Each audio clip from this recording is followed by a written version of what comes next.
Yeah.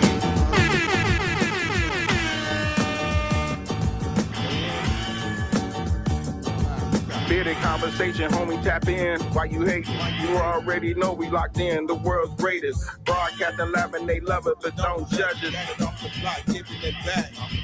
Bearded conversation, homie, tap in. Why you hating? You already know we locked in. The world's greatest. Broadcasting live and they love it, but don't judge us. Damn. Got it off the block, forming a dynasty from a rock. Laid back in the cut, press play, can't get enough. Yo, let's chop it up in every location. A bidded conversation, opportunity keep knocking like child support payments. Started from the bottom like basements, now we famous. Podcast official, the topic will probably hit you from a distance like a pistol. Subscribe so you can listen to survival of the fittest. We talking it how we living it. Rolling like a dealership, managing several businesses. T-shirts, podcast, no, you don't need a membership. Just follow us on YouTube, knowledge supreme, infinite. Chicago got a dipping excited, let's talk about it. Going live, check your notifications so you can holler. Or leaving in the comments, debate it, just being honest. Chicago topics, grow wild views, we supersonic. Big Angus Conga, circle back round like every week. Tell a friend off the block, it's where we meet. Bearded conversation, homie, tap in. Why you hating? You already know we locked in, the world's greatest. Broadcasting live and they love it, but don't judge us. Got it off the block, giving it back to hood lovers. Bearded conversation, homie, tap in. Why you hating? You already know we locked in, the world's greatest. Broadcasting live and they love it, but don't judge us. Got it off the block, giving it back. Come on.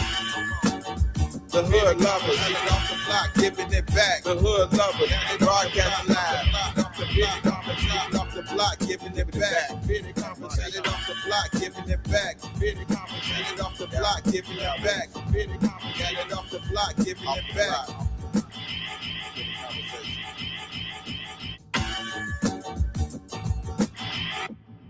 Yo. Welcome to another episode of Bearded Conversation, man. Y'all know what it is. Today is Manly Man Day. We in the building, man. Hey, we don't exclude the señoritas. You know what I'm saying? We love the women. We love the women. Hey, man, open forum, open platform, open to all. You feel me? For the most part, you feel me? Unless you get on my motherfucking nerve. And if you get on my nerve, shit, that's something else. Hey, man. But look, man, how everybody doing this evening? Hope everybody is well. Hope everybody's family is well. Hope everybody doing good physically, mentally, spiritually.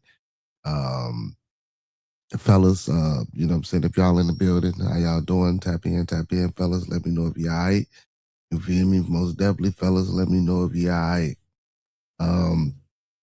Man, y'all know what it is. What's been going on nationally and globally, I'm sorry. But before we get to any of that, man, you know, I like to start and open up every show. So let's get to it. Let's keep everyone in our thoughts, our prayers, our views, and meditations. Once again, let's keep everyone in our thoughts, our prayers, our views, and meditations. And lastly, family, let's keep everyone in our thoughts, our prayers, our views, and meditations. And don't forget to hit that like button too. And if you're new here, sub to the channel. That's people we come in contact with on a daily basis, people we're cordial with, our families, our extended families, and more especially our family right here on this channel, y'all. Hey, exactly. Don't forget to master these 5 key components of life. That's love, peace, respect, motivation, and inspiration. Excuse me. That's love, peace, respect, motivation, and inspiration. And one last time, family. That's love, peace, respect, motivation, and inspiration. And don't forget the most important component about that, the glue that holds all this together, man. That's support. So don't forget to E40 that thing and sprinkle a little support on top, because a little support for a long way, y'all. Hey, if you don't believe me, try it out, man. If it don't work out for you, come on back. We can talk about it and, you know what I'm talking about, see what we can do.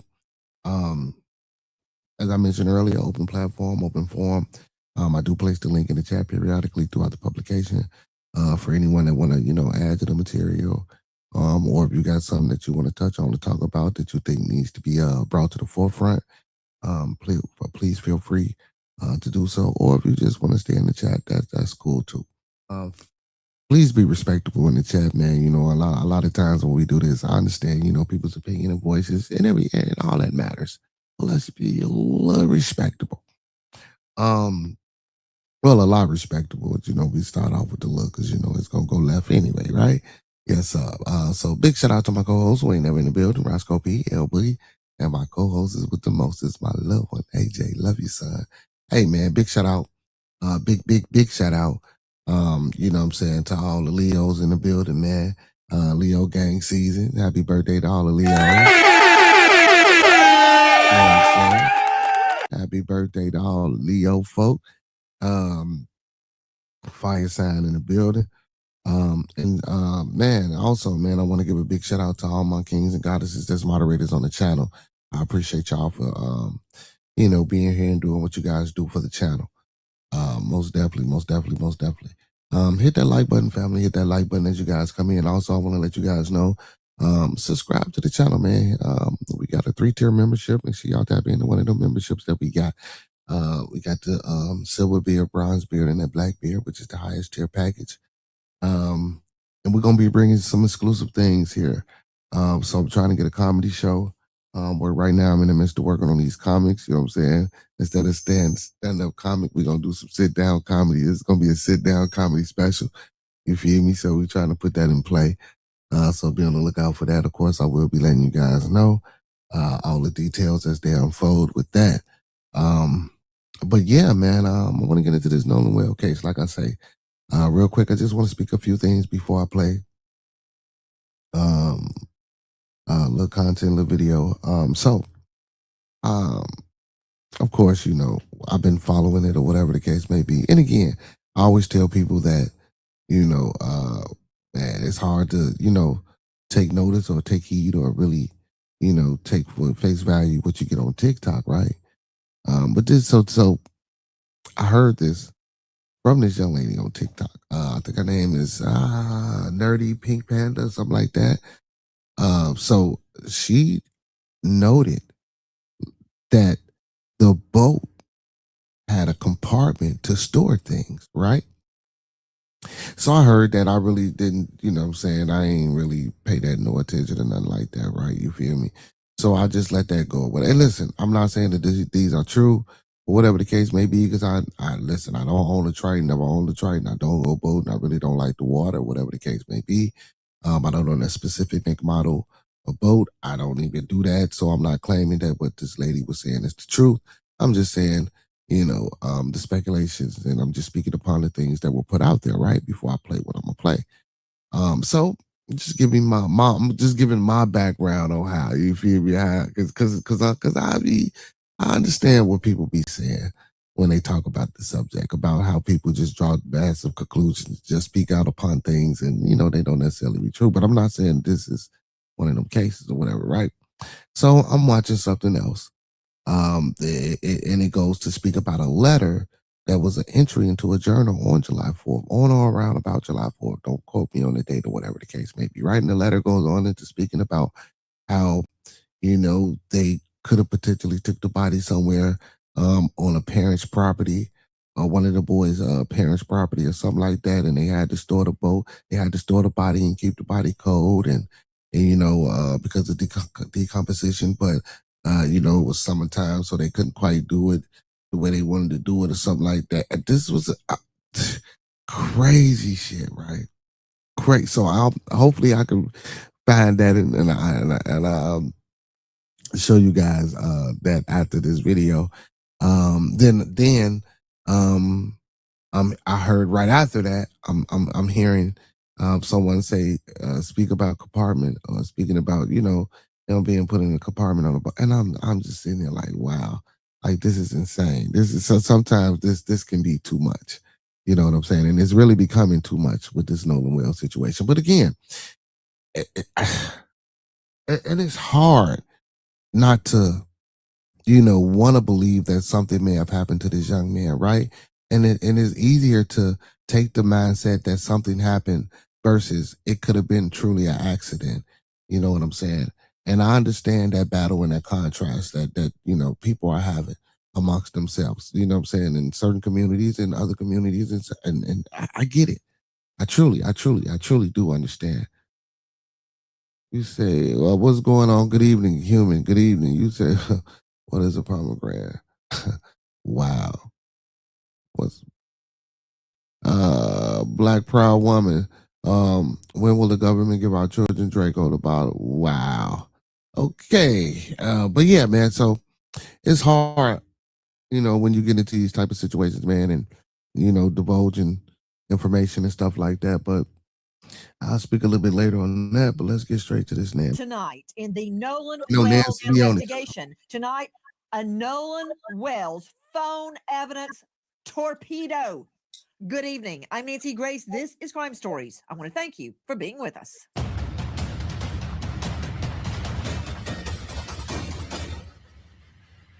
All but, I believe, one took a polygraph, and from what was told to me, that they all passed. Nancy, my clients have not taken a polygraph test. Nobody's guilty, and everybody's a suspect. We don't know the truth yet, but we will. We have had multiple witnesses reach out to us, two confirmed witnesses that saw Nolan Wells on the island around 6 p.m. on July 4th, well after the Triton, as you said, left around 4:30. And so those witnesses have went to investigators, they've talked to the police, and they've done what they're supposed to do. These witnesses know Nolan. They've known him for a long time. They were able to make a positive ID. And they told that to investigators. They told them that from the very start. What witnesses? Where? Who, what, where, why, and when? That is a renowned trial lawyer named Tyler Cox, and he is representing the acquaintances of Nolan's that took him to Horn Island on their boat, the Triton. Curious, we've seen, hey, let's pull up that video control room of everyone getting on the boat before they went to Horn Island. It's very interesting evidentiarily. Okay, here we go. This is from the Officer Tatum show, and you're about to see people. There they are down at the right, and there's actual video of people see the boat at about 1 o'clock. Oh, there we go. Excellent. Good evening, everybody. Good evening. Grand evening. Grand Going, evening. Hit that like button for me, where family. you Hit that see like button. everybody that got on the boat. But here's my big question tonight, before I can even get to the alleged witnesses that Tyler Cox is telling us about. Dave Mack, joining me, Crime Stories investigative reporter. Can I see the video again, please? Dave Mack, I'm seeing everybody preparing the Triton to go out, preparing to go out. In this shot, they're down at about 3 o'clock. Okay, keep looking. 3 o'clock, 3 o'clock, 3 o'clock. And then suddenly you switch to a different camera. There you go. That's the boat. So, Dave Mack, where is the evidence? Where is the video of the boat? Is that Nolan right there? Walking along the light blue shorts, and he at that time had on a white shirt. I think that's Nolan right there. Dave Mack, where is the evidence, the video evidence of them coming back? Nancy, we have not seen evidence of them coming back. Remember, 3 boats caravanned out to the island, and then we have different stories about when they arrived back on the mainland. But we don't have video of any of them we don't showing have back that up. video. Correct. Okay, let's circle back to the alleged witnesses that he's going to trial lawyer, by the way. Wins a lot of cases. Is Tyler Cox. He's representing the acquaintances that went to Horn Island with Nolan. I've got to get Good evening. to Good evening. phone Good evening. torpedo, Good evening, everyone. but he's not the only one that says they have witnesses. Listen. Your day-to-day covered with Base 44 super agents. I agree. I agree. I agree. I agree. And these 2 witnesses, 2 very reliable, very credible, and very outstanding members of the community, they saw Nolan, and they've known Nolan for years. There's no chance that they made a mistake. And by the way, this can be corroborated ADHD. through other evidence, other eyewitness accounts. And that's the end of it right there.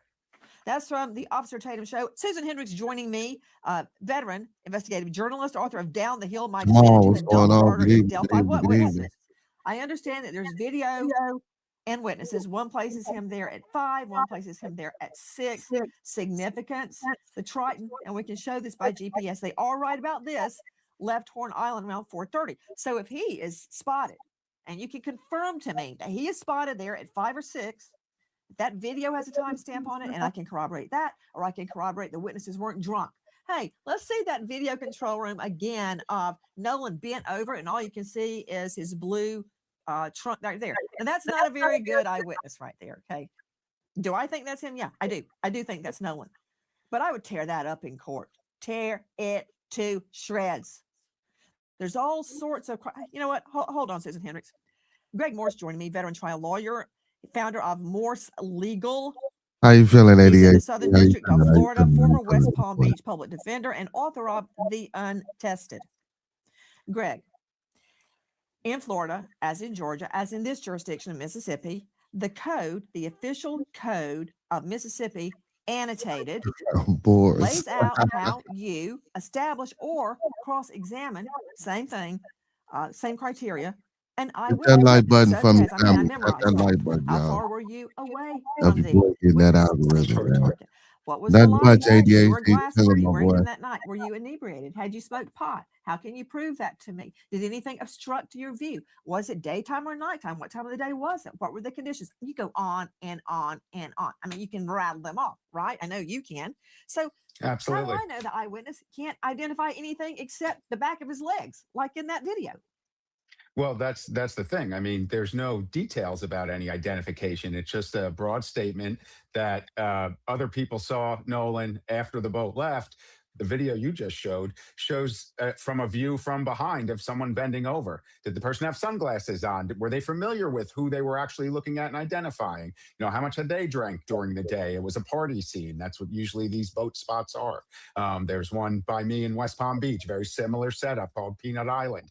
So most people also, right, they don't think something's important until after the fact. They're just going about their day, notice people walking by. So from what you showed, that's not a very strong identification from that position, but there's no details. You know, while I've got you, Greg Morse, let me throw another question at you. And look, I'm not wearing a prosecution or a defense hat.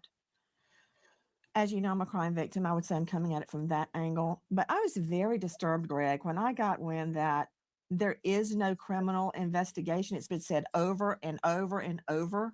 Why not? We don't know how he died. For instance, if he did have water in his lungs, okay, maybe he did drown. But how did he get in the water? Did he fall in the water? Was somebody, you know, wrestling with him in the water and they held him down? They went, oh, my stars, I killed him and left. Did he hit his head? Well, I mean, there's a lot more to it than saying, oh, yeah, he drowned. How can someone state there is no criminal investigation? I understand a grand jury is about to be convened. That doesn't mean there's a crime, but doesn't that suggest to you a grand jury inside the Superior Courthouse, inside the district attorney's office would suggest there is a criminal investigation? Well, it would potentially lead someone to believe that, yeah, a criminal investigation was undergoing. However, when we look at how this has played out over the last 6 weeks, how law enforcement has acted, they haven't seized Nolan Wells's phone at this point. In a criminal investigation, law enforcement's going to use those tools to get this information. So this could just be a drowning. I'm sitting down, and this could just be a drowning. And that's why they're looking at it that way, because nothing's told them it's a but everything's not a crime. It doesn't have to be investigated as a crime. You're still talking. We've already established that. Here's the other, you know what? I'm going to let you think about what you just said. I'm going to go to Jeff Shetler joining us. Guys, this is a special guest joining us out of Edisto Island, South Carolina. Former police K9 handler, author of 5 books.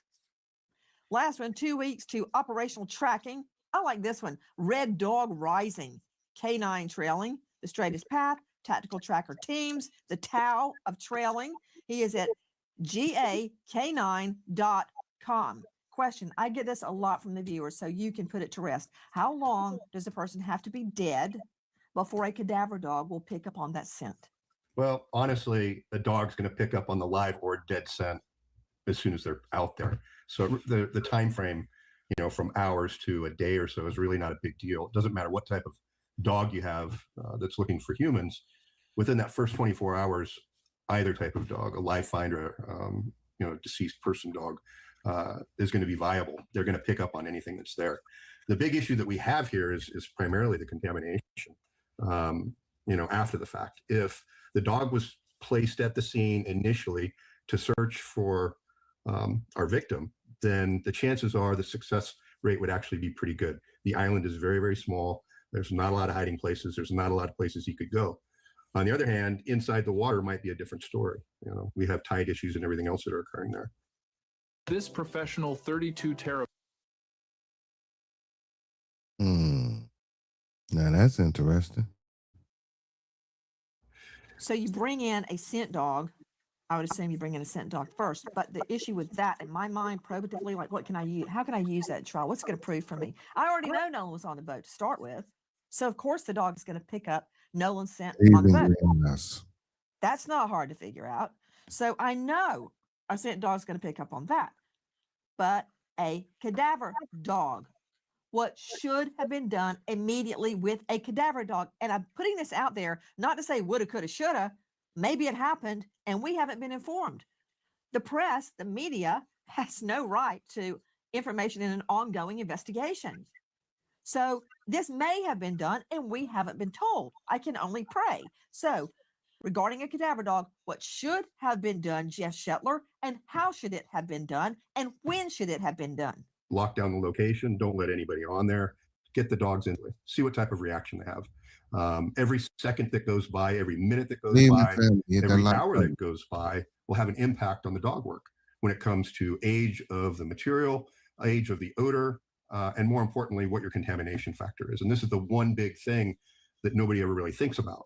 They think the dogs are going to be these magical creatures that detect everything that you're looking for. But that's going to be mitigated dramatically by any type of human activity on the scene. That's the first thing that has to happen. So if you're going to use dogs, you need to get them out there right away. They actually have to be one of the first things on scene. How do they continue? That's what be killing me. The pictures. Hi guys, Nancy Grace here. If you are a homeowner, you probably like why must we show the pictures? You know what I'm saying? Like, I get it to add the dramatic effect, but I personally, like, I would continuously show the pictures. You know what I'm saying? I mean, it's enough that we already, sitting here talking about it, on several podcasts all throughout the media, regardless of whatever we think happened. You know what I'm saying? I mean, just out of respects to death itself, not necessarily the person, because I know people have, particular understandings about, whatever. But, just less, I hope, but again, I just hope the grand jury finds what they find, and I hope we can come to some sort of conclusion or some sort of peace with this unaliving of this young man. And I know that's going to be hard because if it comes out that nothing out of happened, or that it was out of accidental, or that they couldn't come to a conclusion that that they needed to charge someone. I mean, it might be an uproar. It's hard to determine that fact. But again, like I say, man, like the pictures though, like I just hate when they do the pictures. Even sometimes in certain situations, like with the jail picture, I heard Nancy, like, why do we keep putting up a jail picture? Like all these pictures we have. Like, yeah, I just don't like the running of the pictures. But let's get back to Nancy. #hashtag www.americanfinancing.net/Nancy. Average savings are based on borrowers who save over $199.99. And good luck. Straight out to Joseph Scott Morgan, professor of forensics, Jacksonville State University. You can find his hit YouTube show, Body Bags with Joe Scott Morgan. But most important, he is a death investigator with over 10,000 death scenes under his belt. Isn't it true, Joe Scott, that a cadaver dog, aka how many human has he remains solved? detection dog, can absolutely detect the scent of a dead person as early as 45 minutes to 3 hours after the death because of the cellular breakdown and organic compounds? Could you translate what I just said, which I said in court before, into regular people talk? Oh, man, Yeah, so our building blocks are cells, and so the cells begin to break down. And you're right. People don't understand that human decomposition literally begins at a cellular level the moment we're gone, okay? So the two compounds that you're looking for here when it comes to cadaver searches utilizing canine assets are putrescine and cadaverine, or cadaverine as well. And what they are, they're an organic compound that combine as a result of the cellular breakdown, and it gives off a particular That like button, family. to what Jeff was saying just a moment ago. If there is some type of, let's just say, blood evidence, all right, on the boat, that I pray this boat was locked down. Oh man, we got 100 people in the If there's a building. point of Like 12 impact, lights. say Come on, for let's instance, get on to it. railing, 25 lights. Let's any get of the to gunnels 25 in there, lights. Come those on, let's areas go. in there, and you have blood deposition, guess what happens, Nancy? That blood 100 begins to people in break the building. down, Let's go. 13 just like lights. a body Let's go. does. Okay, so you'll have the scent that is there, and it is wholly different than tracking a human. All right. Now, where else would you find it? Well, we know that Nolan's remains are allegedly found on the shore, right?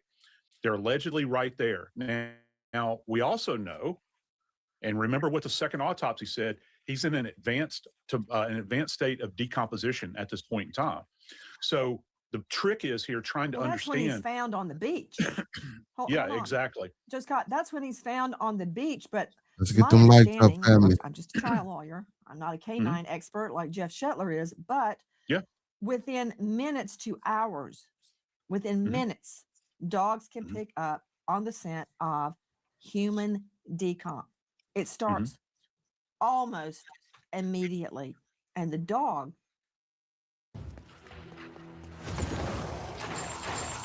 Apologies. can smell that. You can say within 45 minutes, but I have to tell you, there is a lot of variability here, dependent upon a lot of environmental conditions, even the individual that is decomposing.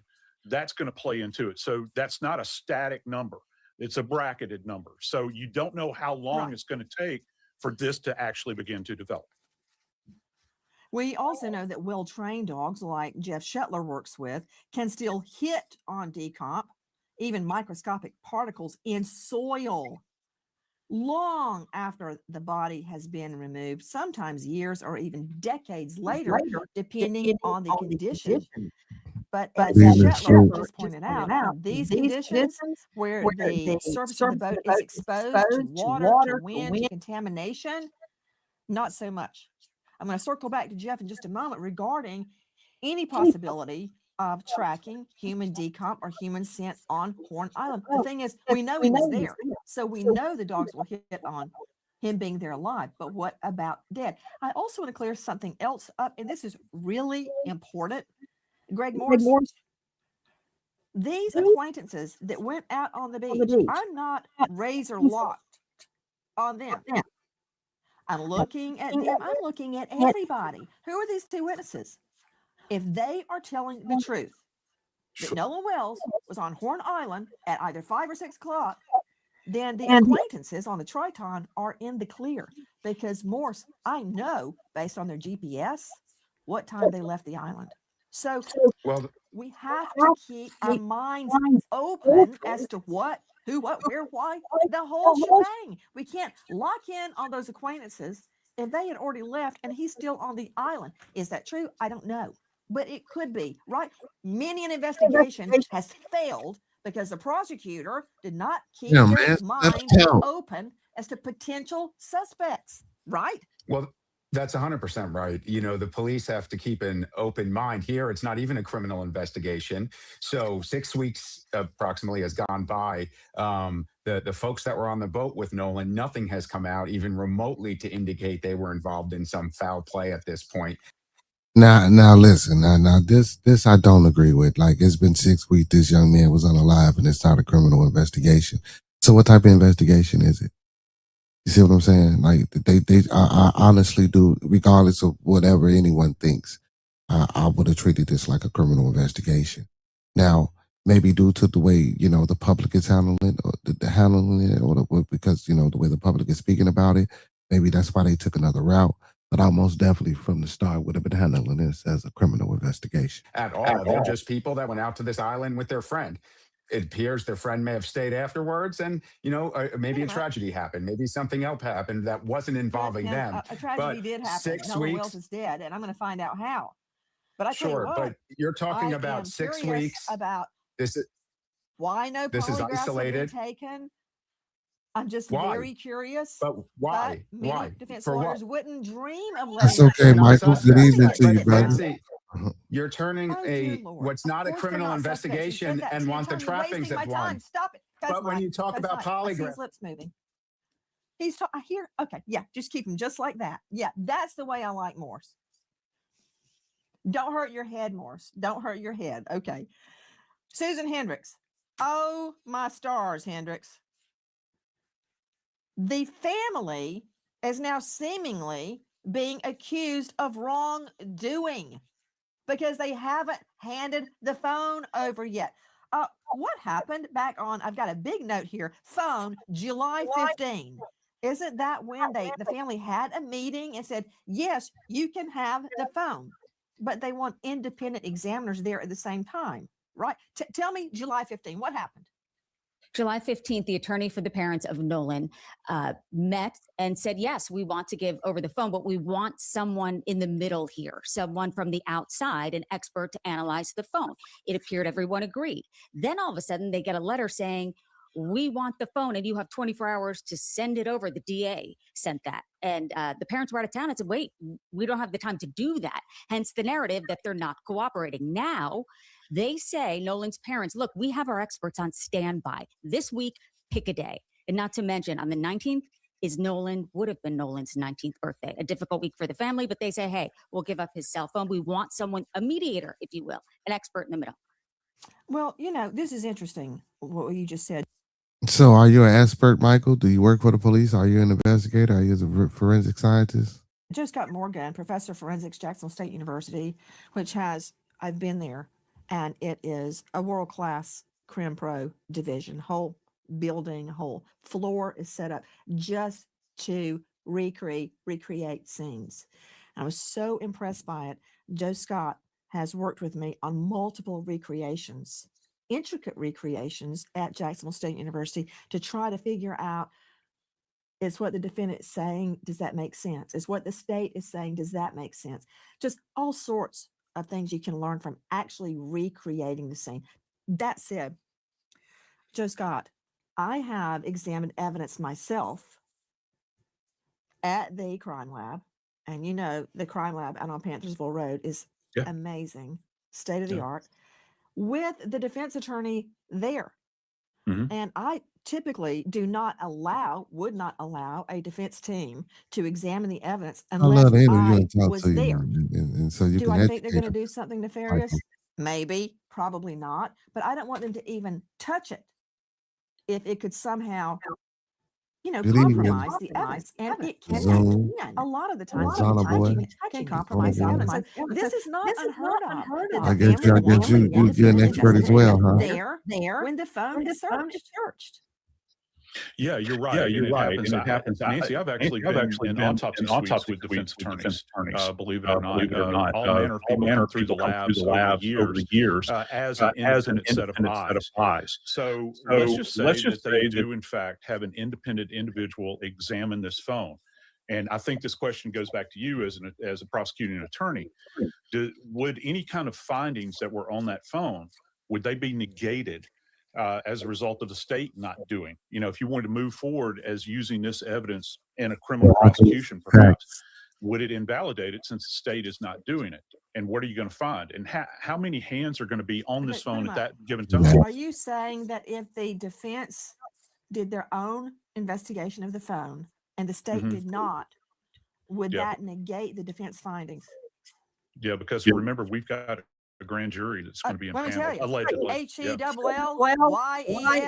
Because the first thing, if the shoe was on the other foot, I would do is, isn't it true? I gave you the opportunity to review the phone. Isn't that true? On this day. And you didn't do it. So don't come complaining now. Oh, yeah, that would be a matter for cross-exam.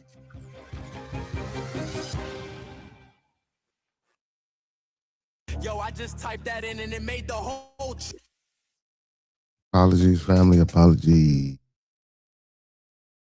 You're on cross-examination. Who is our next sponsor? Well, here is a probative clue. Meow. Smalls makes fresh human-grade food designed for cats to thrive. While Big Pet Food uses cheap filler, Smalls features 80% animal protein and 0 Zero artificial junk. 88% of cat parents report better digestion, softer fur, and more energy for their cats to play. It's a healthy investment your cat will love. If you want to invest in your cat's health, Smalls is giving you 60% off your cat's first order. 60% off plus free shipping and free treats for life when you go to smalls.com/Nancy, SMALLS, smalls.com/Nancy. 60% off your first order, free shipping, and free treats for life when you head to smalls.com/Nancy. Thanks, Smalls, and thank you from our cat, Cinnamon. Joe Scott, Morse, everybody jump in if you've got a question for Scott Eicher. Let me tell you who Eicher is. Digital forensics expert, founding member of the FBI Cellular Analysis Survey Team, historical cellular analysis expert, former FBI, 22 years, former homicide, Norfolk, Virginia Police Department, works multiple cases, and currently with Precision Cellular Analysis. I could go on. Scott, tell me how Well, that just sounds this crazy. Like we know both. examination. I mean, you don't just pick up the phone and go, okay, I looked at it. What is a phone examination? How do I get evidence of potential snaps that were sent that day, texts, emails, photos taken during those critical hours? And important, how do I find out if anything was deleted? We've heard, yes, it's deleted. No, it wasn't deleted. The only way we're going to know is from a forensics exam. How do you do it? Now, take baby steps. Go ahead. It's pretty easy nowadays. You get the physical phone itself. You hook it up to a device like the Cellbrite, which is one of the main producers of this type of software that can download phones. First of all, obviously, you have to have the password to the phone. If not, then you have to go through a lot of processes to get past the password and into the phone. But once you're into the phone, and this can be done with other people standing by, as you were talking about, another investigator for the defense or for the family or something like that being there, they can sit there and watch you download the phone. And basically, once you download a copy of what's on the phone, and you're not really messing with the evidence that's on the phone, you're not changing it, you're just copying it to another computer, and then you can start going through that data. You can look at all the text messages, and it'll even let you know which ones have been deleted. Now, of course, deleted means, it's Put in them up, kind of please. computer Put them up, terms. please. What do you see when you're looking for deleted? Is it, do you see like you log on and you just see all this data, X's and O's and digits, and how do I tell something's been deleted? Explain that to me. I mean, unless it's in recently deleted, but even my twins at age 3, Good evening, I know Hurricane. my What's phone going is on? recently Good deleted evening. and delete it. How do you find it? So it's actually just, on the computer screen, you're looking at all the lists of text messages, and it says right to the right of it, this one was deleted. So in an aspect, if it hadn't been overwritten, think about how computers work. You delete something, just like a phone, you delete something, it kind of takes it and moves it into a non-use, to an area you're not using. Button family. And once, if the phone starts getting full, it starts writing over that deleted stuff. So things that were deleted at some point in time are still there and can be recovered. The actual texts of the text message, the content of the text messages is still there until it's getting written over by the phone. Scott Eicher, has your company, Doing, Precision Hurricane? Cellular Analysis, performed these independent examinations of phones? Yes, they have. We have a whole group of individuals in our company that just specialize in downloading phones, rebuilding phones that are damaged so that the data can be pulled from the phone, and breaking into the phones if we don't have the password. What is Celebrite and how is it used? It's a program that's been around for a good amount of time, probably 15 years, and each year it gets more updated, but it's a program that actually goes into the phone and allows you to copy the information from the phone onto to a different computer. And then you can look at that data and spend time going through it, get all the chronological information from text messages to pictures to Snapchat. So you can get a timeline from all these different areas of the phone. What about a digital forensics go bag? A portable data collection rig. We saw it in the Nancy Guthrie investigation. It was used when the investigators went into the Guthrie family home. You see it on field operations, intelligence, digital forensics. They extract or they mirror digital info right there on location, a tactical exploitation kit like a forensics go bag.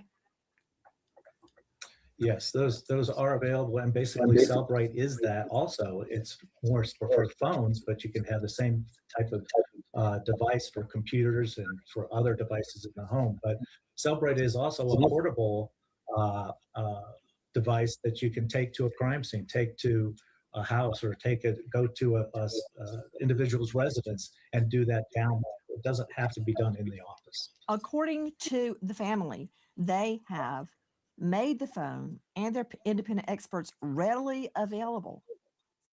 My whole crew knew my wife was cheating for 2 years. Nobody told me.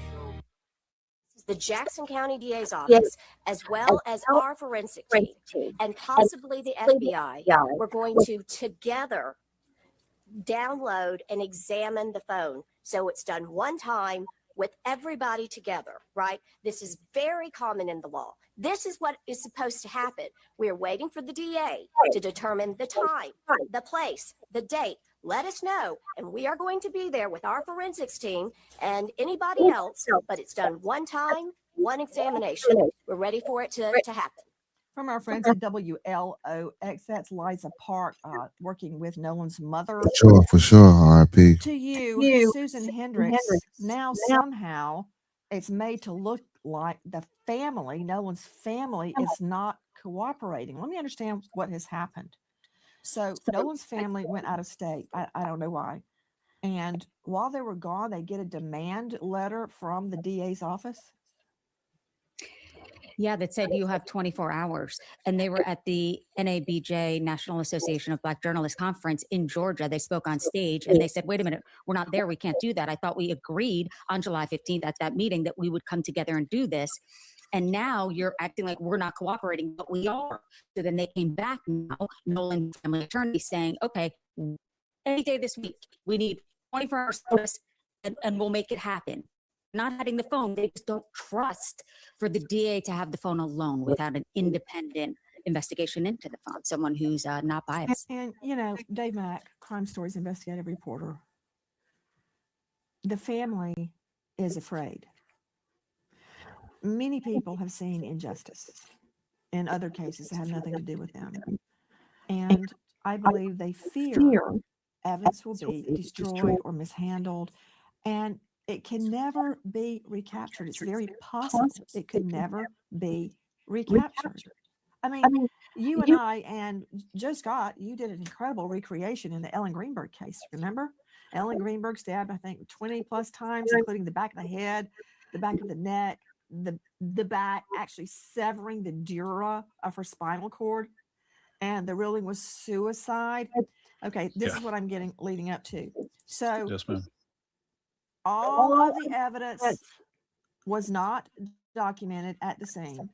The police told, this is in Philly, told the apartment manager, sure, clean it up. As a matter of fact, here's a professional cleaner. Call them. They had it professionally cleaned. Bye-bye, evidence. Gone. Not only that, the apartment manager took a video of the inside of Ellen's apartment to show basically, look, this is how it was before. This is how it is after. We want to prove we didn't take anything. We didn't steal anything. Everything is accounted for. And that's SOP, standard operating procedure. So when they didn't process the crime scene, they went, oh, thank goodness, at least we have the video. They handed the video over to Philly PD and they lost it. Yeah. Just let that There's one more thing. There's one more thing that kind of ties back to. There's one more thing that kind of ties back to Nolan's case here as well.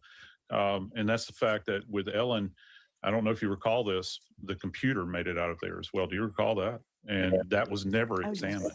Right. And so that's, again, we're left wanting, Nancy, relative to all of the data. With all of the info leading up to the time of her murder, ruled suicide. That's true. Taken off the scene. Now, I'm not claiming that the people that took it, they were family members of the fiance. For all I know, they took it because they didn't want anybody to steal it. And nothing nefarious happened. But the problem is, you lock down a scene. I mean, look what's happened to Nancy Guthrie. A pizza delivery guy came and walked right over the blood evidence to deliver a pizza.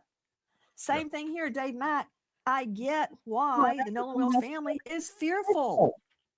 Oh, Nancy, this investigation, I'm putting air quotes in that because if you remember early on, it was a drowning, and no investigation had even been done. You realize he was missing.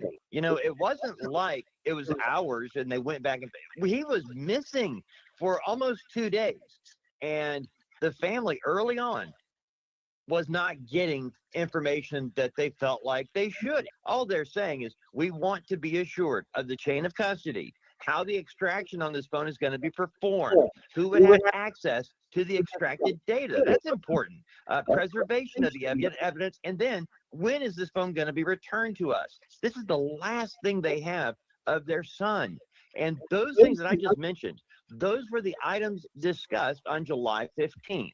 And there was no follow-up after that until August 12th, when the DA's office, tells the family, well, you got 48 hours to turn the phone over, and they were out of town. So, there's a lot going on with the most important part of the evidence. There was no way by the time they find out about the letter that they could comply with the 48-hour requirement. We promise a tenfold refund if it doesn't work. Traditional dentures can cause jawbone loss and alter your facial contour.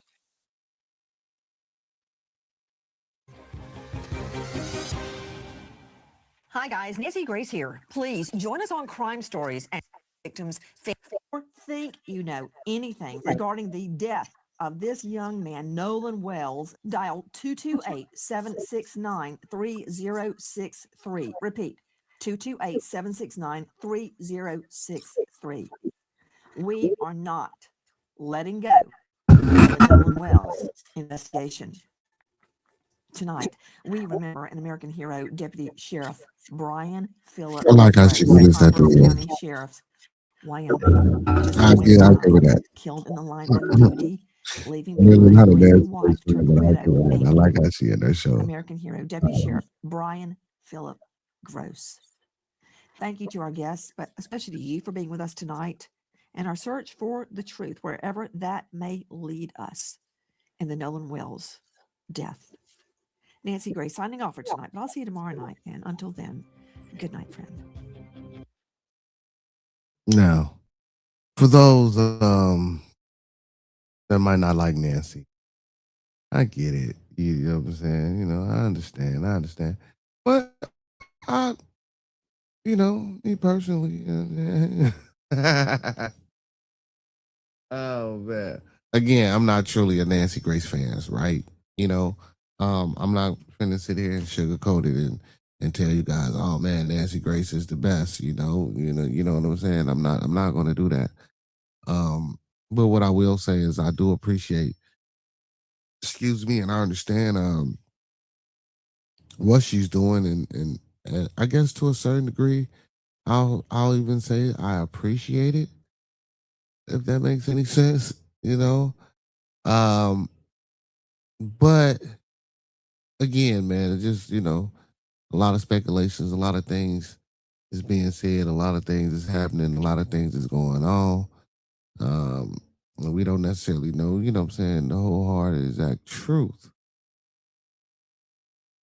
I want to get to this guy here.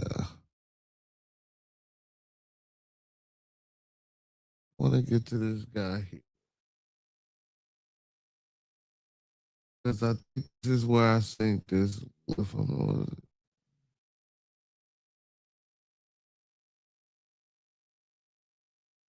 I'm trying to find out where this letter came from. And not that it matters, you guys. I just want you guys to see a lot of the craziness that's involved in this case, and I'm pretty sure you guys have heard some of the craziest things already, or seen, or might have heard.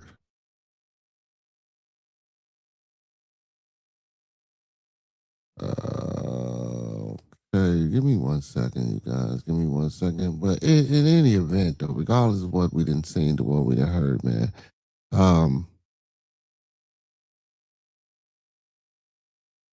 it's insane.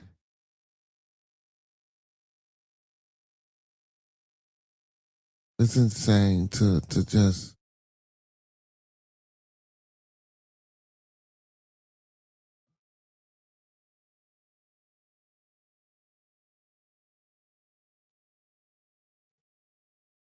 no, that's not it. Let me see.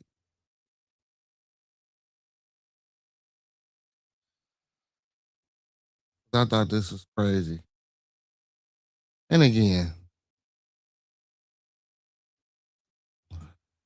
I don't take any of this for face value, right? I just don't. I don't take any of this for face. And I'll be trying to figure out where the hell, and how the hell do all this craziness come about? How? Where do they get these things from? Like, really? Like, where do they get this shit from? Do people just sit at home and just concoct and just make this shit up? But check this out, y'all. Odd letter. It looks like a journal entry that just hit the internet. Let me know what you guys think. It says July 4th. We go to the party, the island. We had alcohol. I may have drank half, if not a whole seltzer throughout the entire time. Was worried about returning for his second season, and he didn't want to ruin his chances. Cell service sucks here. Imagine something happening to you and not being able to call out for help. Nolan side eyes and dismisses the comment. Nolan snaps a photo or a video of scenery or something. Wyatt had been sniffing the bug shug all morning. Wyatt tries to grab his phone and has to put it, and Nolan jerks his phone because this feels like what would lead to Nolan's death later. Approximately 12 hours later, Nolan was. Now again, I'm not saying that this letter is true. I don't even know where this letter come from. I think this guy name is Detective Sam or something like that. No real true that I know of. Expertise in this. I don't even know how he acquired this letter, or where this letter even came from, or who wrote this letter, how this letter even surfaced on the internet, and how he obtained the letter.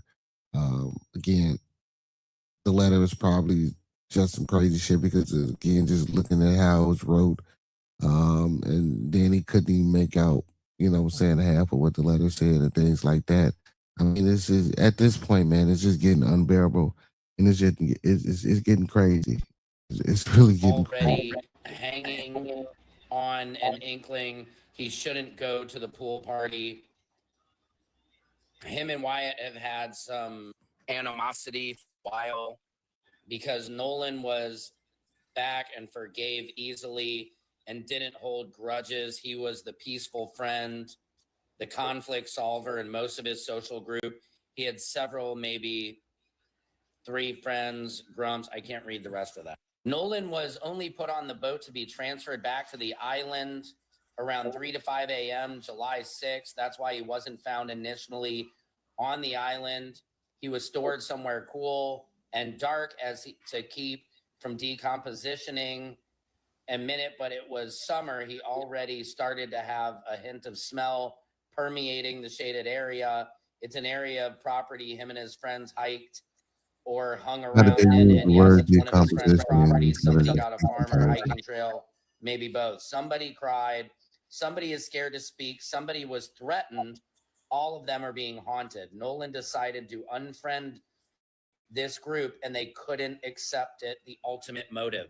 Again, it's hard to read this letter. The writing kind of looks that of a female. I don't know. What do you guys think about this? Let me know in the comments. This feels what would lead to Nolan's death later. He was the person. Let's see, approximately 12 hours I don't agree with that. later, Nolan was already having an And inkling it says that in he the journal shouldn't go to the entry. pool I party don't later. know. Him and Wyatt That, had animosity for a that don't while, even, more I so don't know, Wyatt, man. I because don't keep a Nolan journal. I don't like was, people writing their I journal. don't know what that word But is, but the yeah, expert that's says kind of, back, I wouldn't take he that into no type. forgave Honestly, I wouldn't easy take that into no type of. and didn't hold grudges. He was the I wouldn't peaceful even friend, be in that minute. conflict solver in most of At his all. social I group. would look at it. He had But several, yeah. maybe 3. And the rest of that part is kind of watered out there. Let's go to the second page right here. And it continues. Nolan was only put on the boat to be transferred back to the island around 3 to 5 a.m. on July 6th. So does That's somebody take why a he picture of this? wasn't found They initially write it in on the this, just island. take a picture, just He post it was on the stored internet. somewhere People ran cool with and it. Come dark on, man. as to keep You gotta stop this, y'all. decompositioning This is at what a we have. minimum. But it's summer. He This is already what we have. started to have a hint of I smell agree. permeating Like the this is something shaded that we area. have to stop. We have to stop It's an it. area of property him and his friends hiked or hung around. And yes, it's one of his friends' property. Somebody got to form a hiking trail, maybe both. Somebody cried. Like that's crazy. When I see this so-called letter, that's supposed to be surfacing, man, we gotta do better, man. We gotta do better. We gotta do better. What's going on, famo? We really do, but we gotta do better, family. You know what I'm saying? And I'm not saying that you can't look at that and you can't just well, maybe not, but we gotta do better, man. Anybody could have wrote that damn note, took a picture, posted it online. And you know what I'm saying? Like, come on, man. We just can't. We can't. We can't take a lot of these things that we see and just run it at face value. We got to stop that. We must stop that. And I do agree with a lot of people when people say that we're not specialists, we're not private investigators, we're not forensic scientists. I agree. When people take that stance. But one thing that I disagree with is the sensitivity in the case, and how it's being handled. Now, again, you can look at something one way, and I can look at it another way, and you may not see what I see, and that's understandable and that's okay. But again, I see a lot of inconsistencies. Again, I'm not saying that those young men were murdered by those boys, but I mean, hey, let's check this out, y'all. This was interesting. And the friend group. Now there's word that the friend group is raising money for what? Why? Why did the family respond to Nolan's alleged or believed, assumed friends the way they did?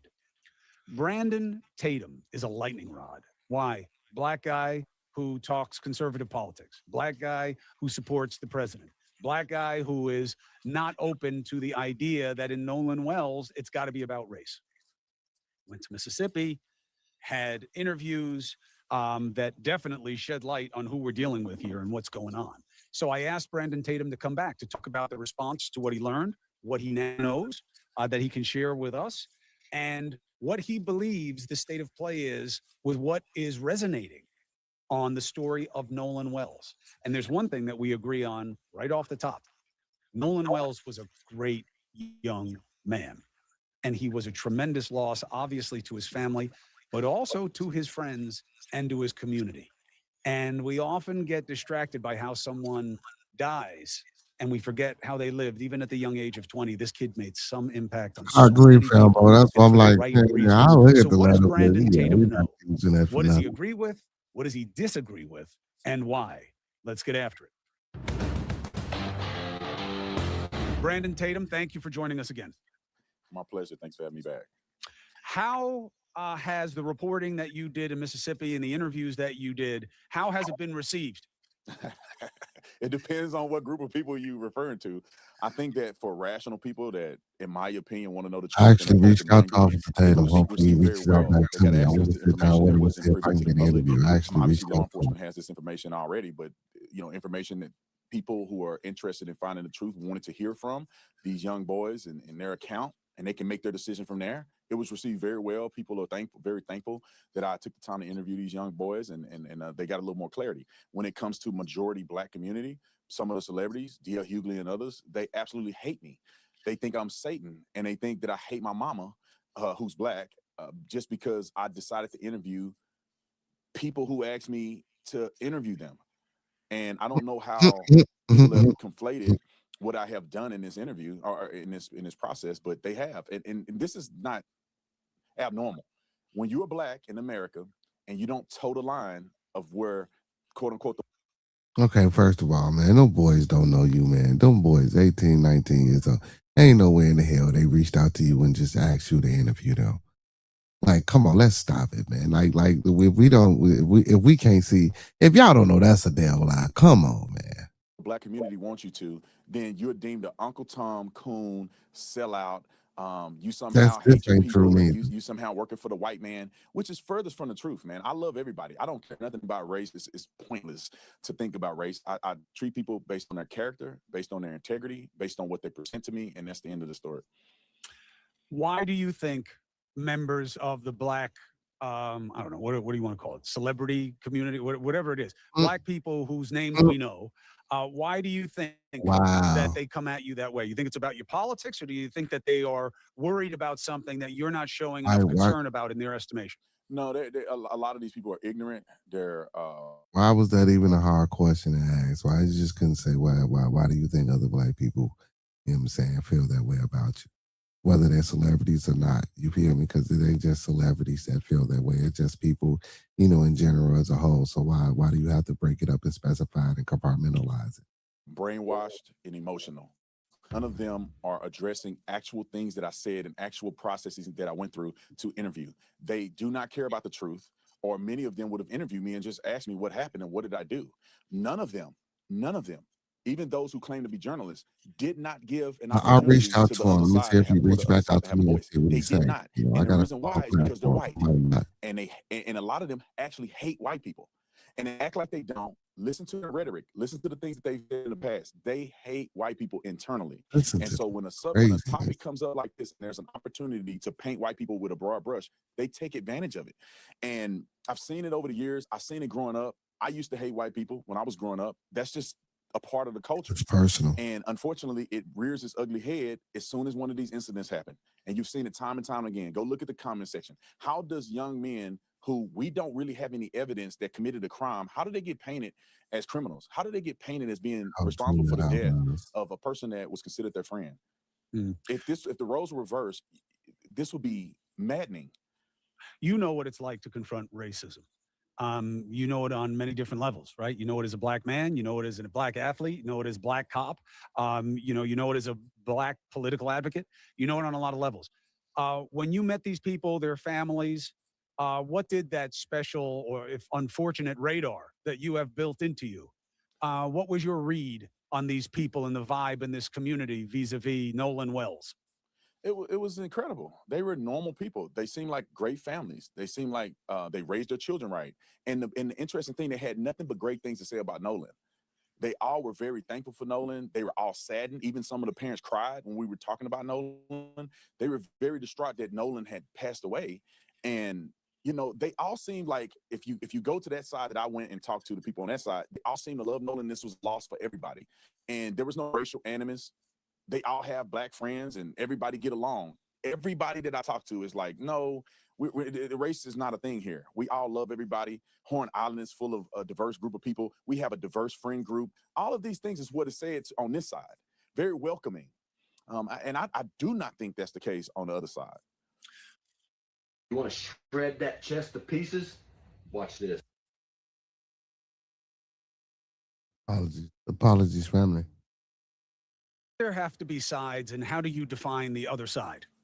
Well, I don't think there should be sides, but these groups have, and The I light would doesn't argue check. that Nolan's parents and Benjamin Crump have taken a side. I said this on my live stream yesterday. I said this should have been a community effort. When your son goes missing, when Nolan's loss is a loss for everybody. It's a loss for his parents, his siblings, his family, his friends, his coach, his football team, the community at large. Everybody lost Nolan. The effort that I think should have been brought forward is that everybody should come together to find out what happened to Nolan. These parents should be talking to these parents about who saw this boy last and what happened. That was not the case because people interjected race into this. Immediately, Nolan Wells' side says they went out with white boys. Something must have happened. The justice system is flawed, inevitably, because once upon a time in Mississippi, there's racial things that happen against black people. But in perpetuity, white people cannot be trusted, and everything must be a fraud because there's white people and my son is black. That to me destroyed the community and made it into a partisan thing or a separation thing versus a united front. And we can see that because people were telling me when I was out there interviewing people that people in the community are terrified. There's people that they think know more, but they're afraid to say anything. Because even if you didn't have nothing to do with Nolan's death, if you say, I saw him last, you can be painted as a suspect in a murder. And they will blast you and drag your name through the mud and threaten your life. You know, Chris, the young boy Trayston can't even go to a store. He went to buy Gatorade and he said, your money's not welcome here. Black people turned their backs on Trayston, and he wasn't even really accused in this situation. And the boys, Warren, them were somewhere else in another state, and people were screaming at them at a restaurant, kicked them out, said, say his name. What does that tell you? That tells you that the narrative has been set, that they did it. It's not an open-minded scenario. It's not a we want to know what happened. It's that they painted these boys as they're criminals. And all the information that I have thus far, there is no indication whatsoever that they were even there when Nolan passed away. And I have seen video, I've seen all kinds of evidence. The police interviewed these kids already. They've given their cell phones over to the FBI. I mean, they've, in my opinion, based on what they've shown me, they've done everything the right way. Bart Edmiston has gotten a lot of attention on social media. People believe that he has something to answer for. Did he know the young woman that Nolan Wells may have been with that kept him from going home with his buddies? People don't seem to know her. She wasn't really part of the group, but was she known to Bart Edmiston? Is that why he may have been involved in what happened to Nolan Wells? These are vexing questions, serious allegations. My suggestion to you is, after you watch the upcoming interview, I think you will feel very differently about Bart Edmiston. Why? Because I do. Because I do. That's why. And at this point, it is safe to say I know as much or more than most people covering this investigation. And if you listen long enough, you will hear what I'm hearing about the official autopsy into Nolan Wells and what it is consistent with, what it is suggestive of. I'll tell you this as a spoiler. It is not definitive. I do not know what happened to Nolan Wells. And do the authorities? Maybe. Maybe they do. And why aren't they saying? We will discuss that. There's good reason, maybe bad reasons, depending on your opinion. But what happened to Nolan Wells demands something it is not getting enough of. Integrity of time. Do you want the right answers? The answer has to be yes. Otherwise, GTFO. Okay? But if you want the right answers, you cannot rush accuracy. You lose accuracy as you increase pressure of time. Do they know more than they are telling you? Absolutely. Are they not telling you for bad reason? Not in my estimation.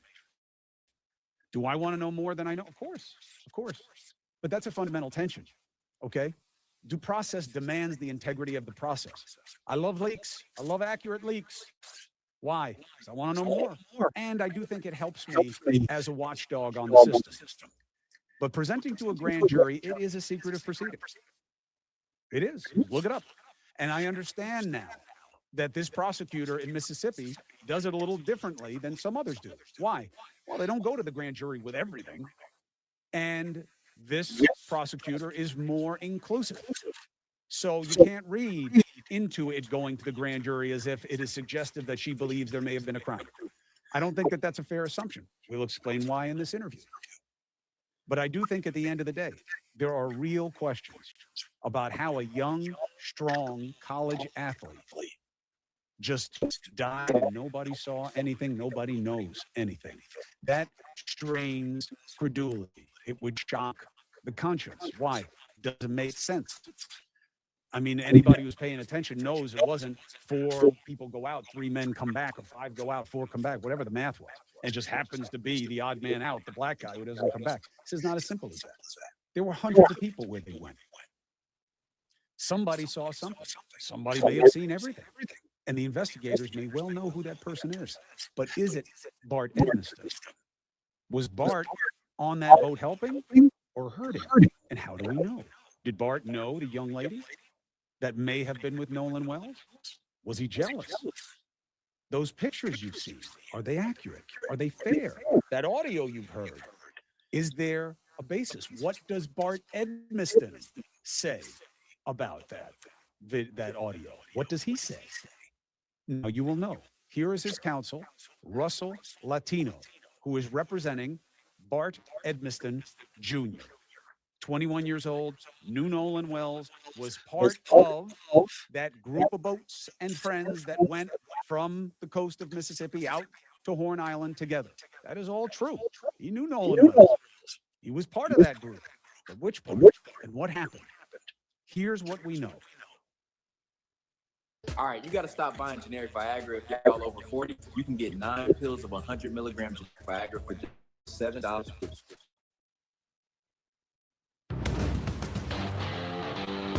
Counsel, thank you for joining us once again. And just to be clear with the audience, Russ Latino, real last name, Italian, sounds Latino. I thought it was a marketing ploy. He says no, but it works a lot of different ways. Counsel, thank you for taking the opportunity. Yeah, thanks for having me back. All it literally means is somebody that speaks Latin, which, as you well know, originated in Rome. So it's a commoner's last name. Also happens to be the word associated with an entire ethnic group. So it's confusing. It works a lot of different ways. Let's leave it as that. It's adaptable. So before we go broad, let's go narrow. Is there anything new in terms of your client and your pursuits? I mean, look, I'm monitoring the things that are being said across social media. I think in the next week, there'll be additional activity around some of the accounts that have sort of driven some of the most, what we believe are egregious narratives around my client. I think the reality is that the internet is fickle. And so at some level, as other people insert themselves or other names come out, the internet is a way of rotating between people. And they're assigning different people culpability based on the day. I want to play a clip of your interview with Trayston. Rose, if you're listening to me, because the mother and father had a reaction to him that I thought was very interesting. And I wanted your take on the context and their reaction to it. Elmore, you heard that kid Trace in the interview say that he was friends with Nolan and that you guys would know him. Do you know him? Do you recognize him? No, I don't. Just because you park your vehicle in someone's yard doesn't mean that they have to know you. Sounds more to me like he's more focused on getting people to know him and getting away from the fact that his so-called best friend is not here anymore. Everyone that they may have interviewed are at home. Our son isn't. Our son should be in college right now. We should be receiving phone calls from him about how his day went, but we can't. And we just want everybody to focus on what the real subject is. How did that strike you based on what you understand from Trayston? It was confusing to me, right? Because you got to think, I don't know none of these people. Trayston goes on television, ABC or one of these news networks. Before I ever met Trayston, he was like one of the first people to speak out. And Trayston is telling me that he's friends with Javon too, or Javon. He's telling me all of them are friends. And all are really close. All hang out with Nolan. And everybody's saying they're Nolan's friend, right? So then Tristan explains to me, I go to his house all the time. He literally starts tearing up in his eyes. Now, he could be telling me a flat lie, but he showed me pictures. He showed me pictures of him and Nolan at prom. He showed me multiple pictures of him and Nolan hanging out.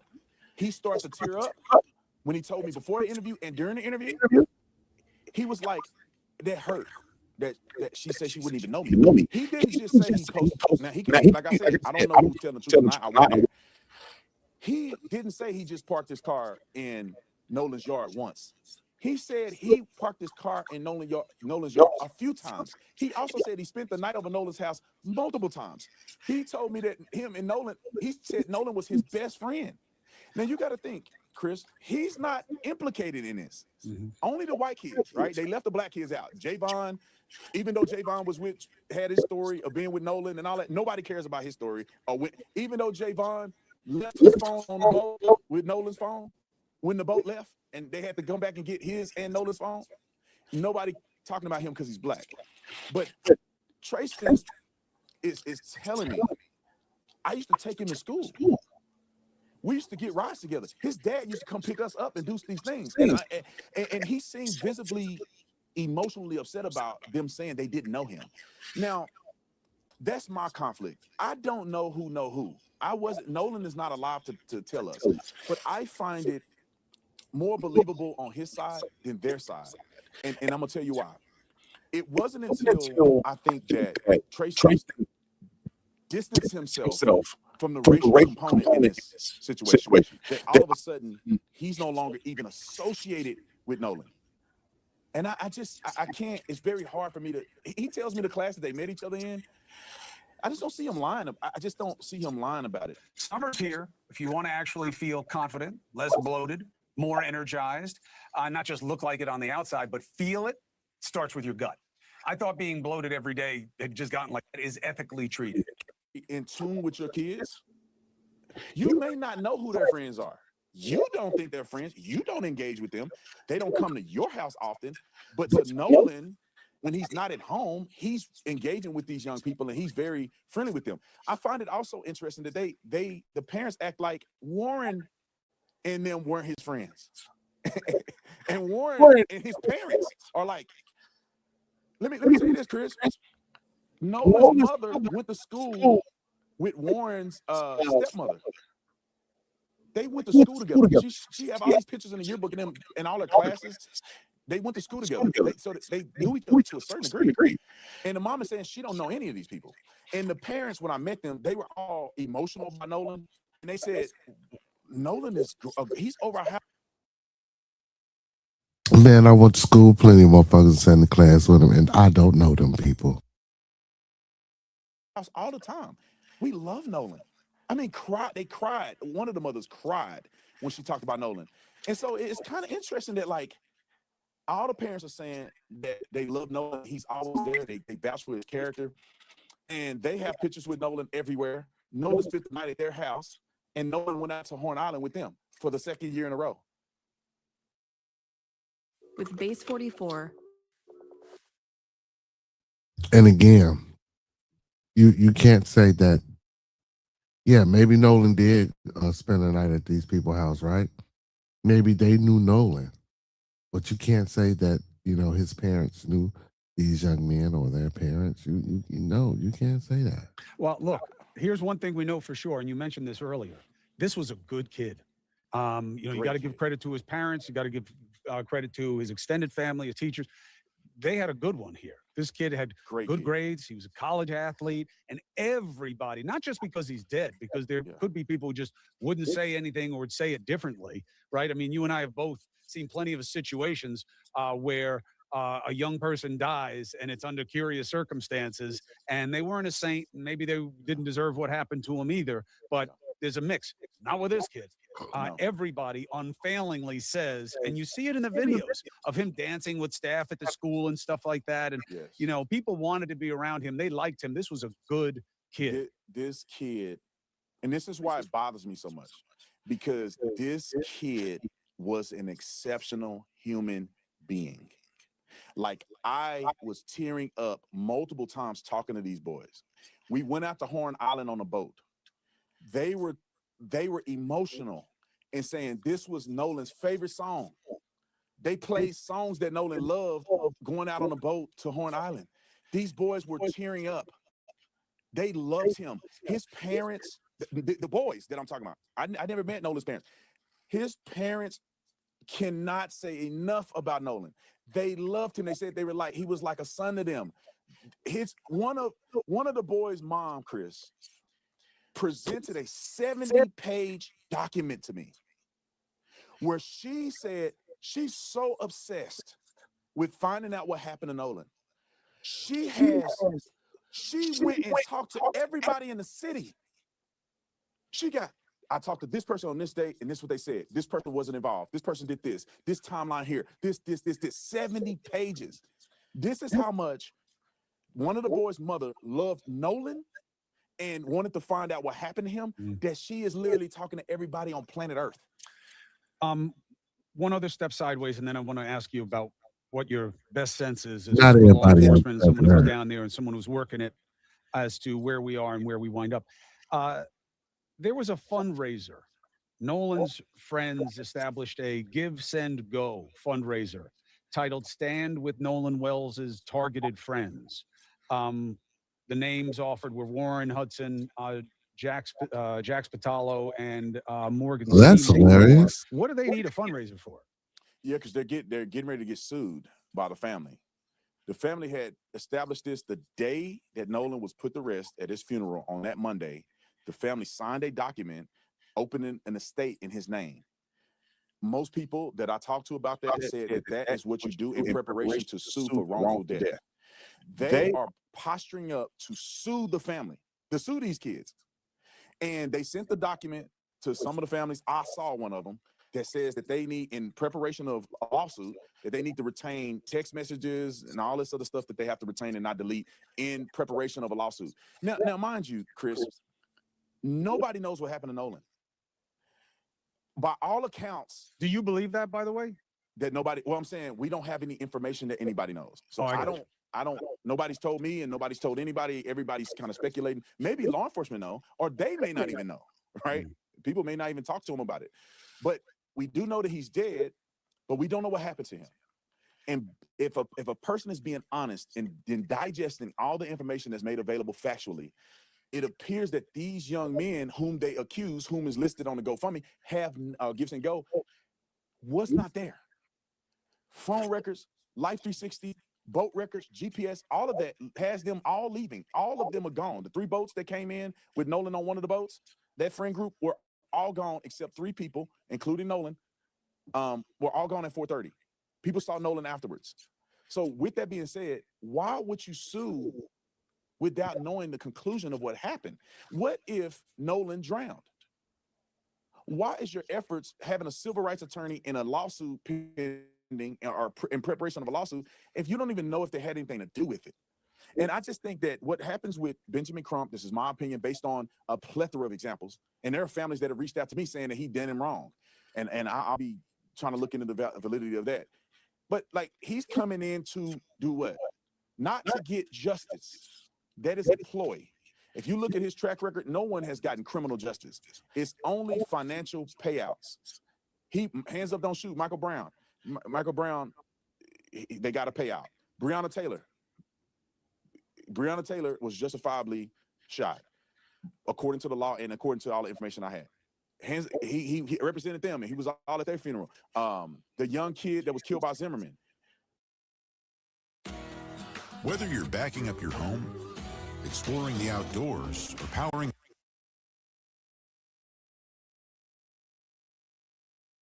Trayvon Martin, all of them. Payout, no justice. He's not in it for justice. He's a civil rights attorney. So he goes into this, he raised it. That dude calm, man. And he's on to the next thing. I do not think he cares whatsoever about real justice. He should have never released that autopsy. He could have gave it to the family. He could have had them explain to the family so they know. But you go release to the public is negligence.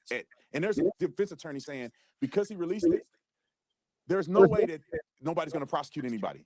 You have an autopsy that said it's undetermined, and the defense attorney explained all this stuff in an interview that I saw, and I was like, that very well could be true. So, regardless of that, I don't think that he is in it for the right Good reasons. evening, And Fly then Girl. it Good jumps over evening, to everybody. Good evening. Good evening. Good evening. who was shot by police in Madison, that had an insane criminal record, that allegedly stabbed one of the officers when he was shot. Why is he jumping from Good there evening, to Mr. Jim. there to here? You have the other young man he's supposed to be representing. None of them he's going to get criminal justice for. He's just going for the money, in my opinion. Well, look, and you're entitled to your opinion. What would be the defense of Ben Crump? That he gets exposure, gets attention, make sure that it's taken seriously, make sure that people are aware. And the only remedies are civil on his side. He's on the civil side. Right. No, that's what I'm saying. Like, he's not necessary. Like, for instance, like if you go back and look at this case, why would he be necessary in this case? When you have, let me explain this, Chris. This is what we have here. And this is why I think he's looking at money and he's exploiting the pain of some of these families in order to get money, in my opinion. But this is what we have here. You have a young man who's loved by everybody that dies. You have the family of the boys that saw him last reaching out to his parents saying, let's talk. We want to talk to you. The lawyers reaching out saying, Benjamin Crump, let's talk. I reached out to Benjamin Crump before I ever heard from these kids. I reached out to Benjamin Crump. He don't want to talk to me. He does not want to talk to you. You know he doesn't want to talk to you. He definitely don't want to talk to me now, but I will talk to him. If he wants to come on the show, I don't want to talk to you. You trash him all the time. He doesn't talk to you. And they trashed me. They trashed me. They said, I'm not worthy of getting a platform, which is fine because I stand by what I say and we can have a conversation. Just say if we were on your show and he was on here, I'd say I'll agree to come on with him being on the show. He wouldn't. But anyway, but they don't go and talk to Warren's family. They don't go and get information. They don't go and ask that you delete the phone. They don't go and do any of the due diligence to find out what happened from the side that were cooperating with them in the beginning. Immediately, they go to a civil rights attorney. He immediately shut down communication with anybody on the other side. None of this had to be the case, Chris. Like, Trayston is wanted to talk to the family. Trayston would have told them. That was me in the video arguing. That was not Nolan. Nolan's coach came out and said, I knew it wasn't Nolan immediately because I heard his voice and I know Nolan's voice. That wasn't his voice.